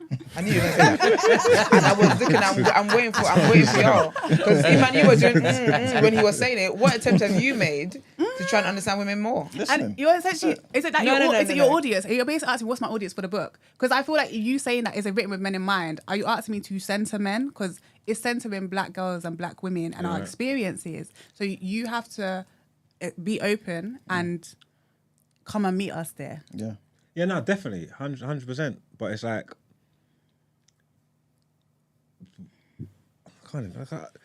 there's obviously like with genders, there's masculine things, there's feminine things in it. And obviously, you can explore one of like whatever. I'm just saying, if I pick up this book, would I feel like I'm welcome in this space? If that makes sense, would I feel like I'm in a female space, or obviously I will be? But that's what I was. That's what. But what's wrong with being in that space? I don't know.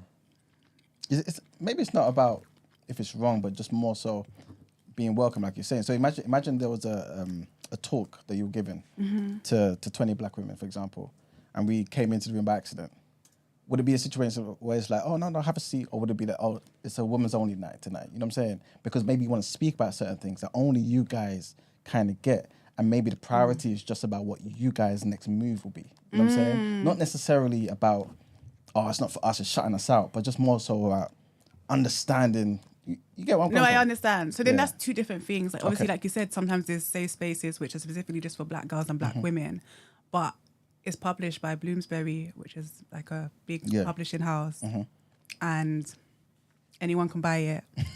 So long story short, it's for everyone. like, Everyone can gain something. yeah, basically. if you're interested in social justice, if you're interested in education, if you're interested in, you know, seeing a different narrative, a different perspective of how these 42 black women have spoken, even my own journey as well, because it starts off talking about how I became Dr. April-Louise and you know, this idea of identity and how it weaved in and how my blackness was positioned in different educational institutions. And do you know what I mean? So it's entirely up to people. It's for policymakers. It's for anybody to understand about wider educational debates and bringing our voices into that space. Because I was actually going to ask you, like, how much of this is autobiographical as well? You know what I mean? Because, just to see how much experience of your own that you put in there. Yeah. So based on the theories that I use, so black feminist epistemology, even like critical race theory, the first chapter I use Boy Lawns, so it's another scholar in America.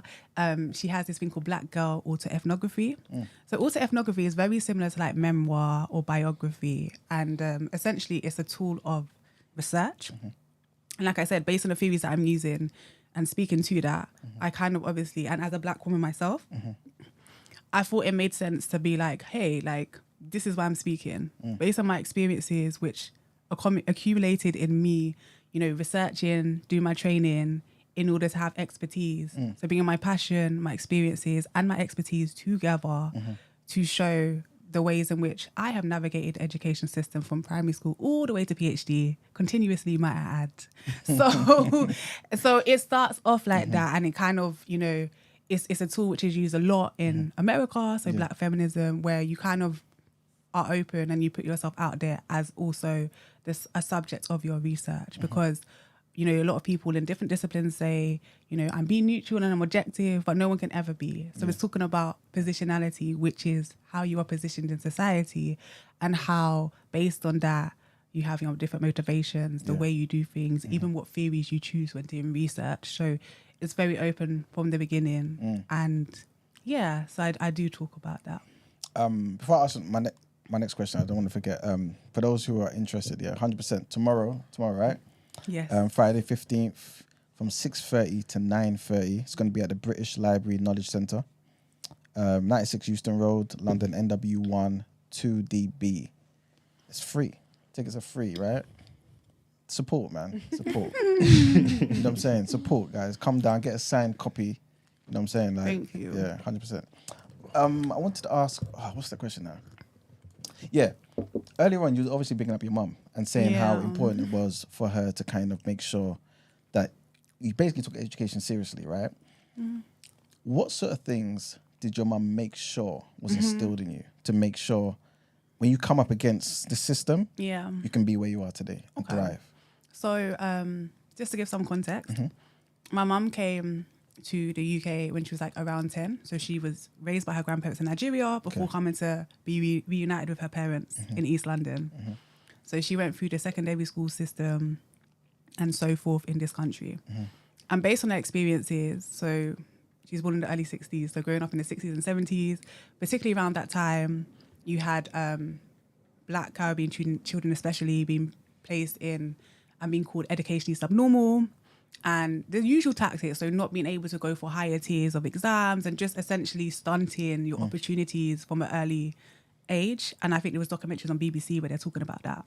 Same for my dad. So my dad was born here and he went through the education system completely from primary school all the way to whenever he finished. So both of them actually. So I say my mum because my parents divorced when I was young and my mum obviously took on most of the burden. And based on her experience of being stunted and her parents who were first generation, not necessarily understanding the system, she obviously, they weren't able to navigate and advocate for her. They did advocate for her, but not as much because they didn't have the understanding and they were obviously working and doing other stuff. So based on her experiences and navigating and going through what she went through, and then meeting my dad, they were very conscious and aspirational. And from a young age, you know, we were always exposed to, we knew we were like Nigerian and Jamaican, but we also knew we were British and what that meant as well. And looking back, they did that and their conscious effort to make us be able to boldly respond. You know that question, where are you really from? What you mean? I'm not just English, but I am English and I belong here. So that sense of confidence in self and staying true to self, right? And celebrating our blackness and our cultures as Nigerian and Jamaican and what that meant. Like I could never choose. I'm always both from early. Yeah. So all of those things fed into, as a 4-year-old going into the education system, and also the idea that nothing was impossible in my household. Yeah. My dad would always say the world is your oyster. I believed it. I've traveled the world and I will keep traveling the world and do whatever I need to do. So I think all those things informed me and my sister and just our love of education, not just in a formal sense, but through visiting different museums. And we used to be in different spaces. So every weekend they would take us to child-friendly festivals, or I was always doing like, you know, brownies and guides and really being part of that's what I wanted to English, ask. like our socialization. Yeah. So before that, so a sense of confidence, like I've been around different people, I've been in different spaces, like it's not a shock, so to speak, because I belong wherever I am. So that sense of confidence, which a lot of us have, and then when you go into the education system, when you go into particular spaces, people are telling you no because of what you look like. Sorry. But then having such conscious parents meant that I was always guided. And when that would happen and I would go back, not only would they explain it to me in a child-friendly way and obviously uplift me, they would then make sure they go back and deal with that person using the system in a nice way. But we would always empowered, conscious, and nothing was impossible. Even now, like I'm like, Dad, Mom, I want to go Hong Kong, or I want to organize a protest or do this. Okay, darling. It's never no. That's supportive. And they know, they use their skills, so through their jobs and their professions, of how to navigate institutional things. So what are the rules? How do we do this? How can we get better support? Like, so that's what I'm saying about capitals, right? Back to Bourdieu's theory of practice. My parents have particular capitals, but you know, divorce, migration, all those different things plays a part in our experiences as Black communities. And sometimes the resources that we have or how we looked at is devalued. So so I think all of those things meant that, you know, I knew education was important. Unfortunately, I knew that I had to work twice as hard, like a lot of us know, and we might not get what we deserve and what we should get. But nevertheless, you always find a way, and it's education is a tool, right? Because even if like it helps you to think critically and in other ways, so and to problem solve. Do you know what I mean? Yeah, 100%. And it's transferable. So, you know, sometimes people are like, what's the point in getting a degree and this and this and this? But it helps you, it gives you another level of understanding depending on how you use it. So I don't know if I answered your question, but I've always just been very confident in myself and who I am. And my cultures are are part of my armor and my tool. They're not, you know. Okay, so we've got a question from Tishoke in the chat. He would like to know, what tribe are you from? I'm Yoruba. Okay. Yes. No horns or nothing, bro? I don't know. Okay, you don't know. I don't know. Because she's half Jamaican too, innit? So I don't know if she gets full horns. I don't have a half horn here. All right, cool. Questions we ask everybody? Yes. So we've asked 3 questions to our guests. So firstly, can you tell us something that people are usually surprised to learn about you? Should I have prepared before? Because I'm like... No, it could be anything. It could be anything. I just thought the first thing that came to my head, I love Ribena. Is that I'm weird? really upset about how they changed the formula. Like, I know. It's so sad. It used to be the perfect drink. Oh, I know. A strawberry Ribena on a hot summer day. Gosh. Oh, I like the purple one. The original. Yeah, the original. Yeah, the original was nice. Like every morning. I love the strawberry Ribena. And that was my summer drink. That was my actual summer drink. Because it didn't taste the same in winter. There's something about the sun out. Oh, sad times. But yeah, okay, that's interesting. What's your biggest life lesson? Stay true to yourself. Word. regardless of where you are. Yeah. Love that. And then also we get our guests to leave a question for the next guest. So the previous guest left your question, and the question is, in a world full of distractions, how do you remain authentic? This is perfect for you. Ooh. All the questions have been so perfect for the next people. Through music. So that's also something in my book. So each chapter has like a song which kind of, or at least one song which grounds it. And at the end, in the resources of the Baby Girl, you got this playlist to bang out for motivation. So music, also like in my space. So I like your setup now. Like I always have like pictures, affirmation. So yeah, I always make my spaces a sanctuary. Love that. And then like traveling and immersing myself in blackness around the world. I love that. That like refreshes me. It's like my medicine. That's awesome. I love that. And then can you please leave a question for the next guest? It could be anything. How can black men support black women? I hope it's a man that's next. That's the first. That's a good question. That's a good question. But yeah, thank you so much for having me. Thank you for coming. You're such a vibe. Can you let people know again what your book is called, where they can buy it, and then also your event tomorrow? I'm going to try and come. So this postcard is for you guys, by the way. And there's a hashtag, BBY, girl, you got this.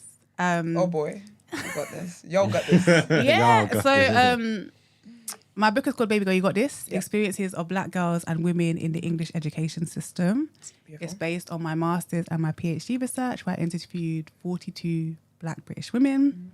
You can buy it on Bloomsbury's official website, but also on Amazon, WH Smith.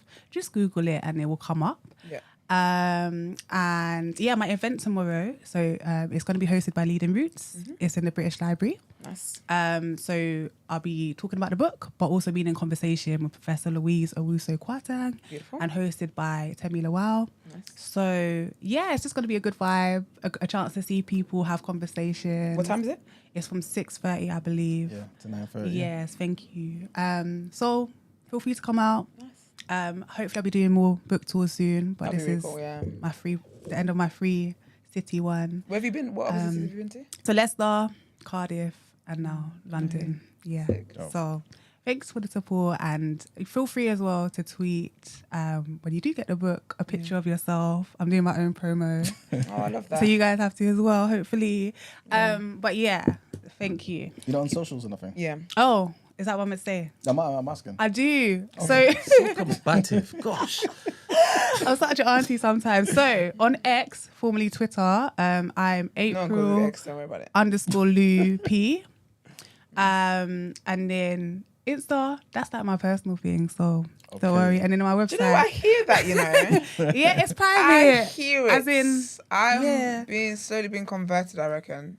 And then obviously there's LinkedIn and my website, which I believe is scrolling underneath. So www.april-louisepennant.com, all lowercase, all like one word. Yeah. And yeah, you're a vibe. Thank you for coming. You. Really Thank appreciate you it. very much for coming. Thank you, Vanessa, as well. Yeah, big up Vanessa. Big up Vanessa. Yeah. Whilst I have you on friend. air, I don't understand how it is you said you brought us a leaflet. No, it's a postcard. So you could put it on if your... you look up there, What can you see got a behind collection you? of books. Yeah, you need to add my book to it. Oh, is it? Oh, No shit. That's I said, how could you not have my book up there? Yeah, you guys should have like Can you imagine? Yeah. And you meant to provide it. Oh, I'm meant to be in the book. What the hell? I'll take that one. No, I need this is my work one. Don't you see the post-it notes? Yes. Yeah, that's my work one. But yeah. Now incentive. Never to mind. get that. Never mind. I'll purchase one to put on the on the wall. Don't worry. But yeah, you can put this on the wall. I'm not putting it on the wall. This is what I bought for you to lot. actually put on the wall. This is what I bought for you lot. Thank you. Imagine. Don't choke on that, yeah? Imagine. Anyway, that's your Jamaican brother. Well, no, he's not Jamaican. That's your Caribbean brother. That's what I would say. All right, let's get into... Are we doing a worker joke today? Yeah, we're going to do a quick one. All right, let's do it.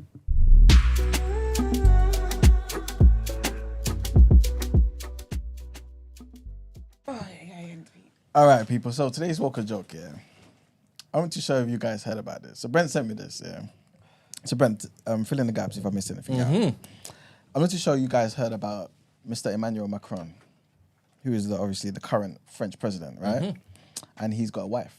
Now, obviously, a lot of the conspiracy, not conspiracy, but a lot of the talk that goes on about him and his relationship with his wife is mainly about the age gap. So I believe she's 70 and he's 40-something. And he's her teacher, isn't it? Exactly. Thank you. So, well, people didn't hear you because you wasn't speaking on the mic. But basically, Dr. April-Louise said she used to be his teacher. So this is apparently where they first met. Not apparently, this is where they met. This guy was a small schoolboy, right? 15, 16. You know what I'm saying? Philip Schofield. Yeah. So basically,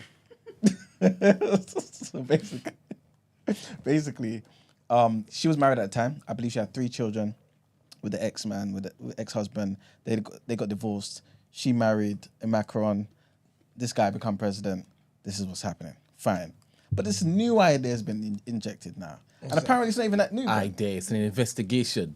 What's that? Talk to me. All right then. Thing is, you will love this. Yes. Let me hear it. We need to investigate more. And in fact, funny enough, me and Brent were talking about actually sending some our TDA crew out there to actually do some field research. 100%. Yeah, so we will get some stuff back. Right. Well, let me just tell you what they're going to be doing. So basically, what they're investigating is the rumors or the potential truth that Emmanuel Macron's wife could potentially be Emmanuel Macron's husband. What? Thank you, Brent. Right on time. Apparently, she might be a transgender. Pardon But me. you said you have kids. This is what I'm saying. Allegedly. All right then. And you know men can have kids now. All right then. How old is she? 70. Yes. So when did she transition? At age, 30 years ago. No, more than 30 years ago. So 40-something years ago. So he was grooming him from when he was a man. No. He had transitioned then and was presenting as a woman. Yeah. So does Macron know? Well, he's come out and said, this is nonsense. Yeah, he does. So basically, allegedly, the theory is that the government contrived everything. They've built this entire relationship up from scratch. They've done all of the... Yes. So he's doing whatever it is that they want him to do. Now, bear in mind, this shouldn't be woke or joke, to be honest. It shouldn't. Because a whole investigation has been done. And, you know that woman, Candice Owens, yeah. She's covered it a couple of times. It's going viral right now, currently, right? And she keeps on updating it. The amount of evidence is ridiculous. You got a couple minutes? Got a couple minutes? You love this. I'll make it, I suppose. This should be done out here. Yeah. This should be done out here. So you can continue talking whilst I pull up the video. Okay, so I was pulling it up. Basically, one of the things that's made people think something untoward is happening is a similar situation that happened with Kate. They presented you a picture, you see the flaws in the picture, and now you're starting to think similar thing happened here. So his wife gave a picture of, presented a picture of her kind of proving, wait a minute, she's a girl, this, that, and the third. Of course, here's my baby picture when I was, in primary school. Come to find out now, this black and white picture was just made black and white because it was a color picture taken on a normal phone in a normal studio, or whatever it may be, of her daughter. Daughter? Not her. Daughter. You. Imagine. But it's her daughter. Daughter. Exactly. When they looked at old family pictures, of a certain time when obviously she should be alive, they've seen the old picture now of her family, the mum, dad, the siblings, whatever. See someone that looks quite similar to her. Of course, boys and girls sometimes look similar. You know what I mean? Brothers and sisters, same parents and whatnot. Happy Wednesday, everybody. Oops. Come to find out now, she ain't in the picture, but there's a boy there. There's a boy. Come to find out, when she gets older, the boy ain't no more there. He's disappeared. But she's there. Yep. But play the video. I will play a video. And I'll play it on 1.5. You can still follow it though. I can follow it. I think I'll be all right. All right. You want me to go to 1.75? He can do it too. All right then. Beep, beep, beep, beep. So let's briefly recap these claims. And you guys, if you don't know what we're talking about, please go back and watch maybe one of the not. episodes already got more than a million. People are going to struggle. 1.5. Views. People all over the world are paying attention because, as I said, the lies being told in the press right now are an absolute nonsense. But we'll briefly recap it here. Number one, the claim is that Brigitte Macron lived as a man named John Michel, or John Michael, for 30 years before becoming Brigitte. Here's a side-by-side photo. Instantly very credible. What are you saying? What are you saying? I don't know. What are you showing me here? Can you see the resemblance? What is that on the right? Supposed to be a woman? Yes. Yeah. It's Oh. her. Okay. Okay, cool. Number 2, Brigitte Macron claims Sorry. that no, Jean-Michel is her brother. Problem is that her brother's missing. Her brother, she claims is alive, we just cannot turn up anywhere. It'd be very easy for her to just go on a little walk and say, here is Jean-Michel. We just happen to look alike, but no, Brigitte Macron refuses to do that. And then in terms of So her brother's missing, yeah? All right. genealogical data, people prowling through the internet and looking, what they have revealed is that a person named Jean-Michel existed for about 30 years and then just stopped existing. And then suddenly Brigitte Macron arrived and existed. So yeah, that's problematic. Number 3, there are no photos of Brigitte Macron in the first 30 years of her living. This is the biggest point. Again, as I have demonstrated, it's very easy to show photos of you living for 30 years. In fact, the opposite is happening. The press, in one circumstance, has tried to pass off a photo of her daughter. They just turned it into a black and white photo and said, oh, no, there's Brigitte. A desperate attempt to pretend that Brigitte existed as a child. Here's a side-by-side photo. It is obviously Trifane in this photo. Trifane is the name of her daughter. So that's weird. It's also weird that they're sending the police to threaten people that are covering the story. It's just very bizarre. Number 4, the international press could not locate her alleged ex-husband that she allegedly had 3 children with. That's a big deal. Yes, when Emmanuel Macron became president, the international press, nobody was trying to spin a conspiracy theory, just said, wow, this is weird. We can't find her ex-husband. And perhaps even more bizarre is they similarly tried to pass off a fake picture of him as evidence that he existed. Here is the photo that was circulated of him, and that. So she said that was her husband, right? The one to the left. Only for them to find out this was just a faculty picture that she cropped out person on the right. So this is the official photo that they found and realized that that's a teacher. That's not her husband. That turned out to be a faculty photo from the school that Brigitte taught at, La Providence. The man in that photo is a man named Claude Hugo, a fellow teacher. So what's going on? Brings us to number 5. Well, if these claims are true, ones that should very much be investigated, that would mean that Brigitte Macron is actually 78 years old, 8 years older than she claims to be. Giving credence to that claim, by the way, are the various interviews over the years where Brigitte just seems to keep forgetting how old she's supposed to be. For an example, as we brought up, she implausibly said that she was living in the United States during the moon landings of 1969, except that would have made Brigitte 16. Brigitte said she was living alone during the moon landings. No, 16-year-olds are not allowed to live alone in the United States. But if she was 8 years older, if Brigitte was 24, then she very much could have been living alone. So today we are going to build upon something that people don't quite understand. So I want to make it clear for you. Question is, well, how does she have children if she was a man? You can see some resemblance between her and Trifane, definitely, right? Candace, this just couldn't have happened. This is ridiculous. Well, guys, the claim is that she fathered the children. Again, I'm saying this allegedly, and I'm going to take you through this theory. The claim is that while living as a man, Jean-Michel fathered children. And those are the 3 children that you are seeing today. So we're going to slow that part down. So remember, the international press could not find a single trace of her alleged ex-husband, who was allegedly a big banker. Just kind of a weird thing when you can't find a big banker. They said that his name was André-Louis Auxier. That would have been his full name, André-Louis Auxier. He was listed as the sub-director of the regional delegation of the Banque Française du Commerce Extérieur, so the French Bank of Commerce Exterior in Strasbourg. The only issue is that there is no record of that bank in the banking sector. Oopsies. So as the press began prodding into that matter further, suddenly Brigitte's daughter, Trifane, announces that he's dead. He died suddenly, you guys. Yep, and she's got all these weird quotations. Speaking to the Paris Match, Trifane Auxier confirmed her father's passing, saying, quote, "My father died. I buried him on December 24th in the strictest privacy." That's what she told the publication. "I adored him," she wanted to say. "He was a being apart, a non-conformist who valued..." This is why... I tuned out. I was just thinking, I didn't even realize Candice Owens is decent, isn't it? I don't think the same thing. Yeah, I was like, how do you even clock she's decent? I'm saying, I'm done there. But yeah, man, that's basically woke a joke for today, man. Is that woke? Is that joke? I don't know. I'm gonna have to go down. What do you mean you don't know? It looks pretty. I don't know. She looks pretty. That's all you're saying. Gosh. No, I'm saying it looks pretty woke. It looks like there's something there. I'm gonna have to go and do some research behind this. I'll send you the video that you won't watch. I will watch it. All right, okay.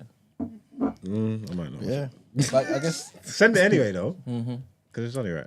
Ooh, I guess we'll kind of leave it to you guys to do some more digging, and then maybe we'll revisit this next week and see what you guys believe. That's a cool conspiracy theory. Let's look into that. But yes, I guess that's it for Walker Jock. And today's papers says that he's furious. Yeah. So we've completely glossed over 15. He was 15. Yeah.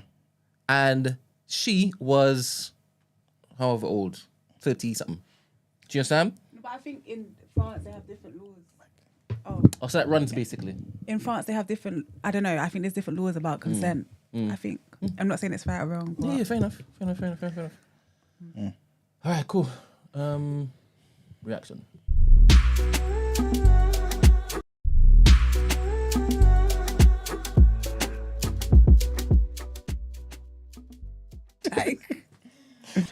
All right. last few headlines, guys. So Mark Nelson, who's a car mechanic and a father of 5, has been kept on surveillance by the Home Office using an ankle tag for almost 22 months, right? He challenged the Home Office decision to GPS tag him on the basis that it is an unjustified intrusion into his privacy under Article 8 of the European Convention of Human Rights. This was the first court case to consider the lawfulness of the Home Office's policy of GPS tagging migrants. Mr. Nelson's 45, is a Jamaican national who lived in the UK for more than 24 years. Since September 2000. He was granted indefinite leave to remain in the UK in October of 2007. In May 2017, he was sentenced to 48 months in prison, and the Home Office ordered Mr. Nelson to be deported. But Mr. Nelson made a human rights claim. This was initially refused by the Home Office, but Mr. Nelson appealed the decision, and his appeal was dismissed in November of 2021. While Mr. Nelson applied to again appeal the decision, he was detained under immigration powers on May the 5th, 2022. He was granted immigration bail, subject again to a number of conditions, including electronic monitoring. Mr. Nelson was fitted with the GPS tag and was released from detention, but he's now challenged the Home Office use of the tag in court. Wilson's solicitors said that as there have not been any court judgments on the policy, the Home Office has until now been marking its own work, basically. Next headline, South Africa's foreign minister says that her country's citizens, who fight in the Israeli armed forces or alongside them in Gaza will be arrested when they return home, deepening the rift between the nations after South Africa laid accusations of genocide against Israel at the United Nations top court. Again, we spoke about this before, but the foreign minister, Naledi Pandor, if progressed, made a comment earlier this week at a Palestinian solidarity event attended by officials from South Africa's ruling ANC party. She also encouraged people to protest outside the embassies of what she called the 5 primary supporters of Israel and its military action in Gaza. She didn't name them, but almost certainly was referring to the UK, the United States, and Germany, among others. She said, "I have already issued a statement alerting those, I've already issued a statement alerting those who are South African and are fighting alongside or in the Israeli Defense Forces. We are ready. When you come home, we are going to arrest you."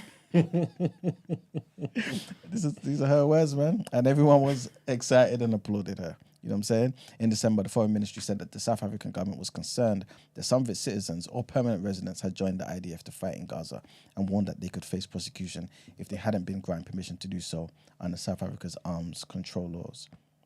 And the last... quickly, Ed wants you to know that there was no age of consent in France till a few years ago. Interesting. That changes anything for you. Thank you, Ed. Okay. Last headline. Trigger warning on this one, guys. Sad news. British couple die in Grenada. So a British woman is suspected of drowning on holiday in Grenada, trying to save her husband, who had got into difficulty in the sea and also died, man. Police on the Caribbean island believe that David John Foster, who was 77, might have had a heart attack while he was in the sea at Paradise Beach in Karrueche. His wife, Jocelyn, 76, later died in hospital as well.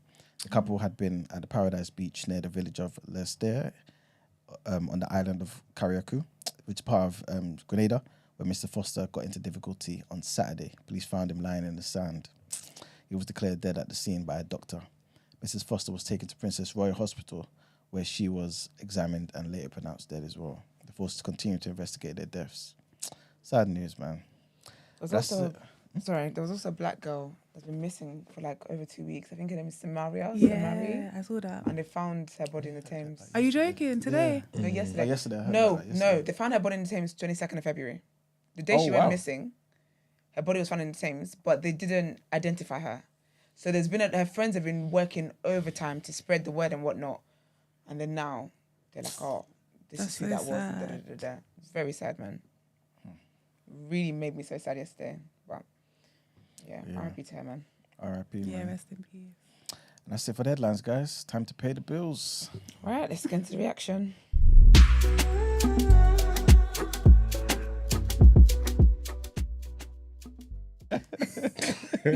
You need to ask for it. Welcome to the reaction, There's a people. researcher in you. I want you to win. You already winning, but All right. Where I read out your sports headlines. Yesterday's Champions League results. Atletico Madrid beat Milan 2-1 and they went through to the quarterfinals. What's that on penalties? No, 3-2 on aggregate. There you go. 2-2 on aggregate. Madrid won 3-2. Efficiency. What language is that? Is that saying penalties? It's not in English, Brent. This is why I'm confused. I'm sorry. But they've gone through pennies, anyway, huh? I think on pennies, you know. Okay, cool. Yeah. Borussia Dortmund beat PSV Eindhoven 2-0 to go through 3-1 on aggregate. But yeah, there's not much for you to talk about. I could tell you that the gist of the main story. Lautaro Martinez missed a crucial penalty for Inter Milan as Atletico Madrid claimed a shootout victory to move into the Champions League quarterfinals. Inter held a 1-0 lead from the first leg going into this game and doubled that lead with Federico Di Marco put them ahead after half an hour. But Atleti instantly responded through Antonio Griezmann's leveller on the night 2 minutes later. With the Spanish side still needing a goal to stay in the competition, the home side had to wait until the 87th minute as Memphis Depay scored a slick finish to send Wanda Metropolitano into bedlam. With the scores level, both sides missed chances in an eventful extra time period but could not be separated, so penalties ensued. Alexis Sanchez's miss was immediately cancelled out by Saul Niguez's failed effort from 12 yards before Davy Klaassen missed straight afterwards to hand the shootout advantage to Atleti. It sounded like a terrible shootout, bro. With Martinez needing to score to keep his side in the contest, the Inter captain blazed over, seeing his side's chances of progression go into the pro. That was a horrible shootout. It sounded bad just reading it. But yeah, that's it. Inter Milan shit the bed. Atletico Madrid are through. I have no more headlines for you. Let's get into our final segment of the day. Out Ere.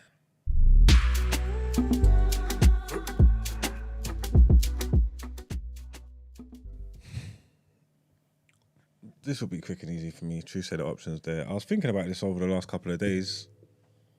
I don't know if you want to play it number 3, Brent. Yeah. About the response to Diane Abbott. I've been thinking about this Diane Abbott stuff over the last couple of days. Just the whole response to it. Just the realization of what's going on. I've been listening to people's responses to it and stuff like that. And it's just a lot going on. Like, do you get what I'm trying to say? Like, I've listened to a lot of women calling up, saying that they're just, I don't know, they're just tired and exhausted and just feel threatened. I'm hearing men calling up, like, saying, like, what kind of message do I pass down to my daughters and stuff like that? You know what I'm saying? Because this guy just blatantly said that he's going to shoot, this woman should be shot in her head. That's like threats to kill. That, like, if it was in different circumstances, there's a court case there. There's a man who went to court a couple of days ago, a black man as well, for sending a mixed race man a raccoon emoji. I saw that. You heard about that? Yeah. I'm guessing he's calling him a raccoon. He sent a mixed race man. A black man sent a mixed race man a raccoon emoji. The black man's got charged for it. He's gone to court. I think he got turned. I think he got exonerated or whatever it may be. He bust the case, but he had a court case. Yeah. There was a court case. He had to go and have a day in court. You know what I'm trying to say? Over racism, over 2 potentially black people. Like, do you know what I'm trying to say? This man's not even gonna get in any trouble. Obviously, it was ages ago. They're not gonna give any money back. They're not even prepared. They're not even prepared to say he was racist. They're saying that, oh, he's apologized and maybe he said racist things, but it doesn't mean he's racist and all this stuff. Like, it's just ridiculous. Like, I think it should just remind everybody where we are. You know what I'm trying to say? Like what country we live in. Like, and this is a joke. And even the fact of what happened with Diane Abbott the other day, where she can't even stand up and have a say about a story that's going on about her. She's 43 attempts she made to voice and she couldn't do it. And then this fucking idiot, have you seen Kemi Bad or not? Yeah. She's just taking the piss. Like, she's taking the absolute piss the way she's addressing her in them tweets and stuff, and just like, it's just a joke. So the whole ordeal has been, it's been annoying. I've been probably looking at it, and I was thinking I was going to come in there and just rip everybody to shreds, but I feel poorly today. I can't be bothered. But this woman, I don't know her name. What's her name? Nana Queer. I couldn't even finish this video. I couldn't even finish it, and this is, I don't have time and things for this. But if you don't want to watch it, were like I would be embarrassed, frankly. So we're all different. I think where he's gone wrong is conflating behaviour with colour of skin, so people can deem that as racist. But to me personally, I wasn't offended because I just think Diane Abbott is a mess. But that shouldn't come into it. Why is listing Diane Abbott's shortcomings relevant to this conversation? Let's take all that out of it and look at the comment in isolation. Look at the comment in isolation. It shouldn't be up for debate whether it's racist. It is so obvious. You are the only person in the whole country, I think, today. You must not have ears today. Letting You're not these be white able people to tell her see this the clear truth. Like, racism. how is she stupid or I didn't something? say that. I didn't say that, and you're not listening. I think you just listen and hear what you want to hear. I said that when you conflate the colour of skin with someone's behaviour, then that can be seen as racist. So I totally get that people will see that, but he doesn't see it that way because he's talking about her behaviour. But the fact that he doesn't see it that way, it makes it even more troubling. There's a lot of that he people could that say, say "Oh, I things didn't like that." realise Yes, but there's a lot of it was things. Listen, it was racist." It's take always Black Lives victim Matter. blaming Take for her Black Lives being Matter. both black and Take one at a time, and then we'll bring Black Jonathan in Lives eventually. Matter. Take Black Lives Matter. I've got a very, very good These friend people of are mine. so dangerous, man. These people are so dangerous. Is she stupid and ignorant, or is she aware that she's a vessel for evil? I have no idea, man. But it's definitely not the first time she's been doing this, you know. She's on written GB stuff. News, Yeah, man. she's That's on why GB they News. hide her. She's written stuff in Daily Mail as well. She's been doing this for a long while, man. Yeah. And the thing is, they know that that's how she moves, Yeah. and that's why they hide her for this particular narrative. Yeah, but like, it's like selling your soul to the devil. It's like you're talking about you're conflating the issues. The man said, "This woman makes me want to hate all black women." Yeah, and she should be shot. He's talking to you. He's essentially talking to you, and you gonna fix your lips to come on TV and do this stuff. Like, it's just ridiculous. It's just ridiculous. It's annoying. It is actually annoying. I would have had way more of him for it, but I'm going home. So they're definitely done it here, though. I don't think it needs to. I don't think I need to even explain why or how they've done it here. Just when he had the opportunity to advocate for black women. Listen, I'm tired. I'm gone. No, well, I highlighted it. I don't feel well, so Yeah, what can you cop do? What can you do? Let's get into the outro. Take us home, Esther.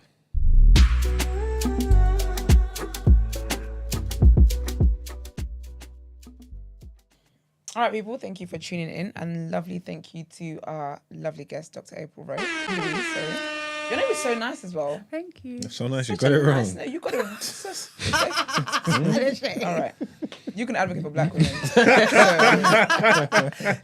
We just had a whole interview segment about advocating for black women. You went and did exactly the opposite of what we talked about. I highlighted it. I brought the issues to the forefront. And it's gonna the create issue is dealt with. It's going to Thank create you. conversation, discussion. Not all heroes wear capes. and Thank you. discourse. It's all dealt with. Diane Abbott is at home now, having a cup of tea. So glad you did that. Thank you to our lovely guest. Don't forget, you can buy her book. Make sure you get it. Check her out on Twitter as well. Yeah, all that great stuff. An event tomorrow. Yes. I did try to get a ticket. I'm on a waiting list. It's sold out. Just come. Okay, I'll be there. I'm definitely gonna come. Could we just name drop and just say, hey, Dr. April-Louise said, you know what I'm Should I saying? come? Should I show up? You know what I'm saying? Look Here I at am. the YouTube link. Exactly. Yeah, big up all of you guys for tuning in as well, asking questions, contributing to the conversation. We really, really appreciate it. Big up Vanessa. Yes, Of course. Vanessa. Don't forget, you can follow us on social media platforms, The Day After TNB on Instagram, Twitter, and on TikTok.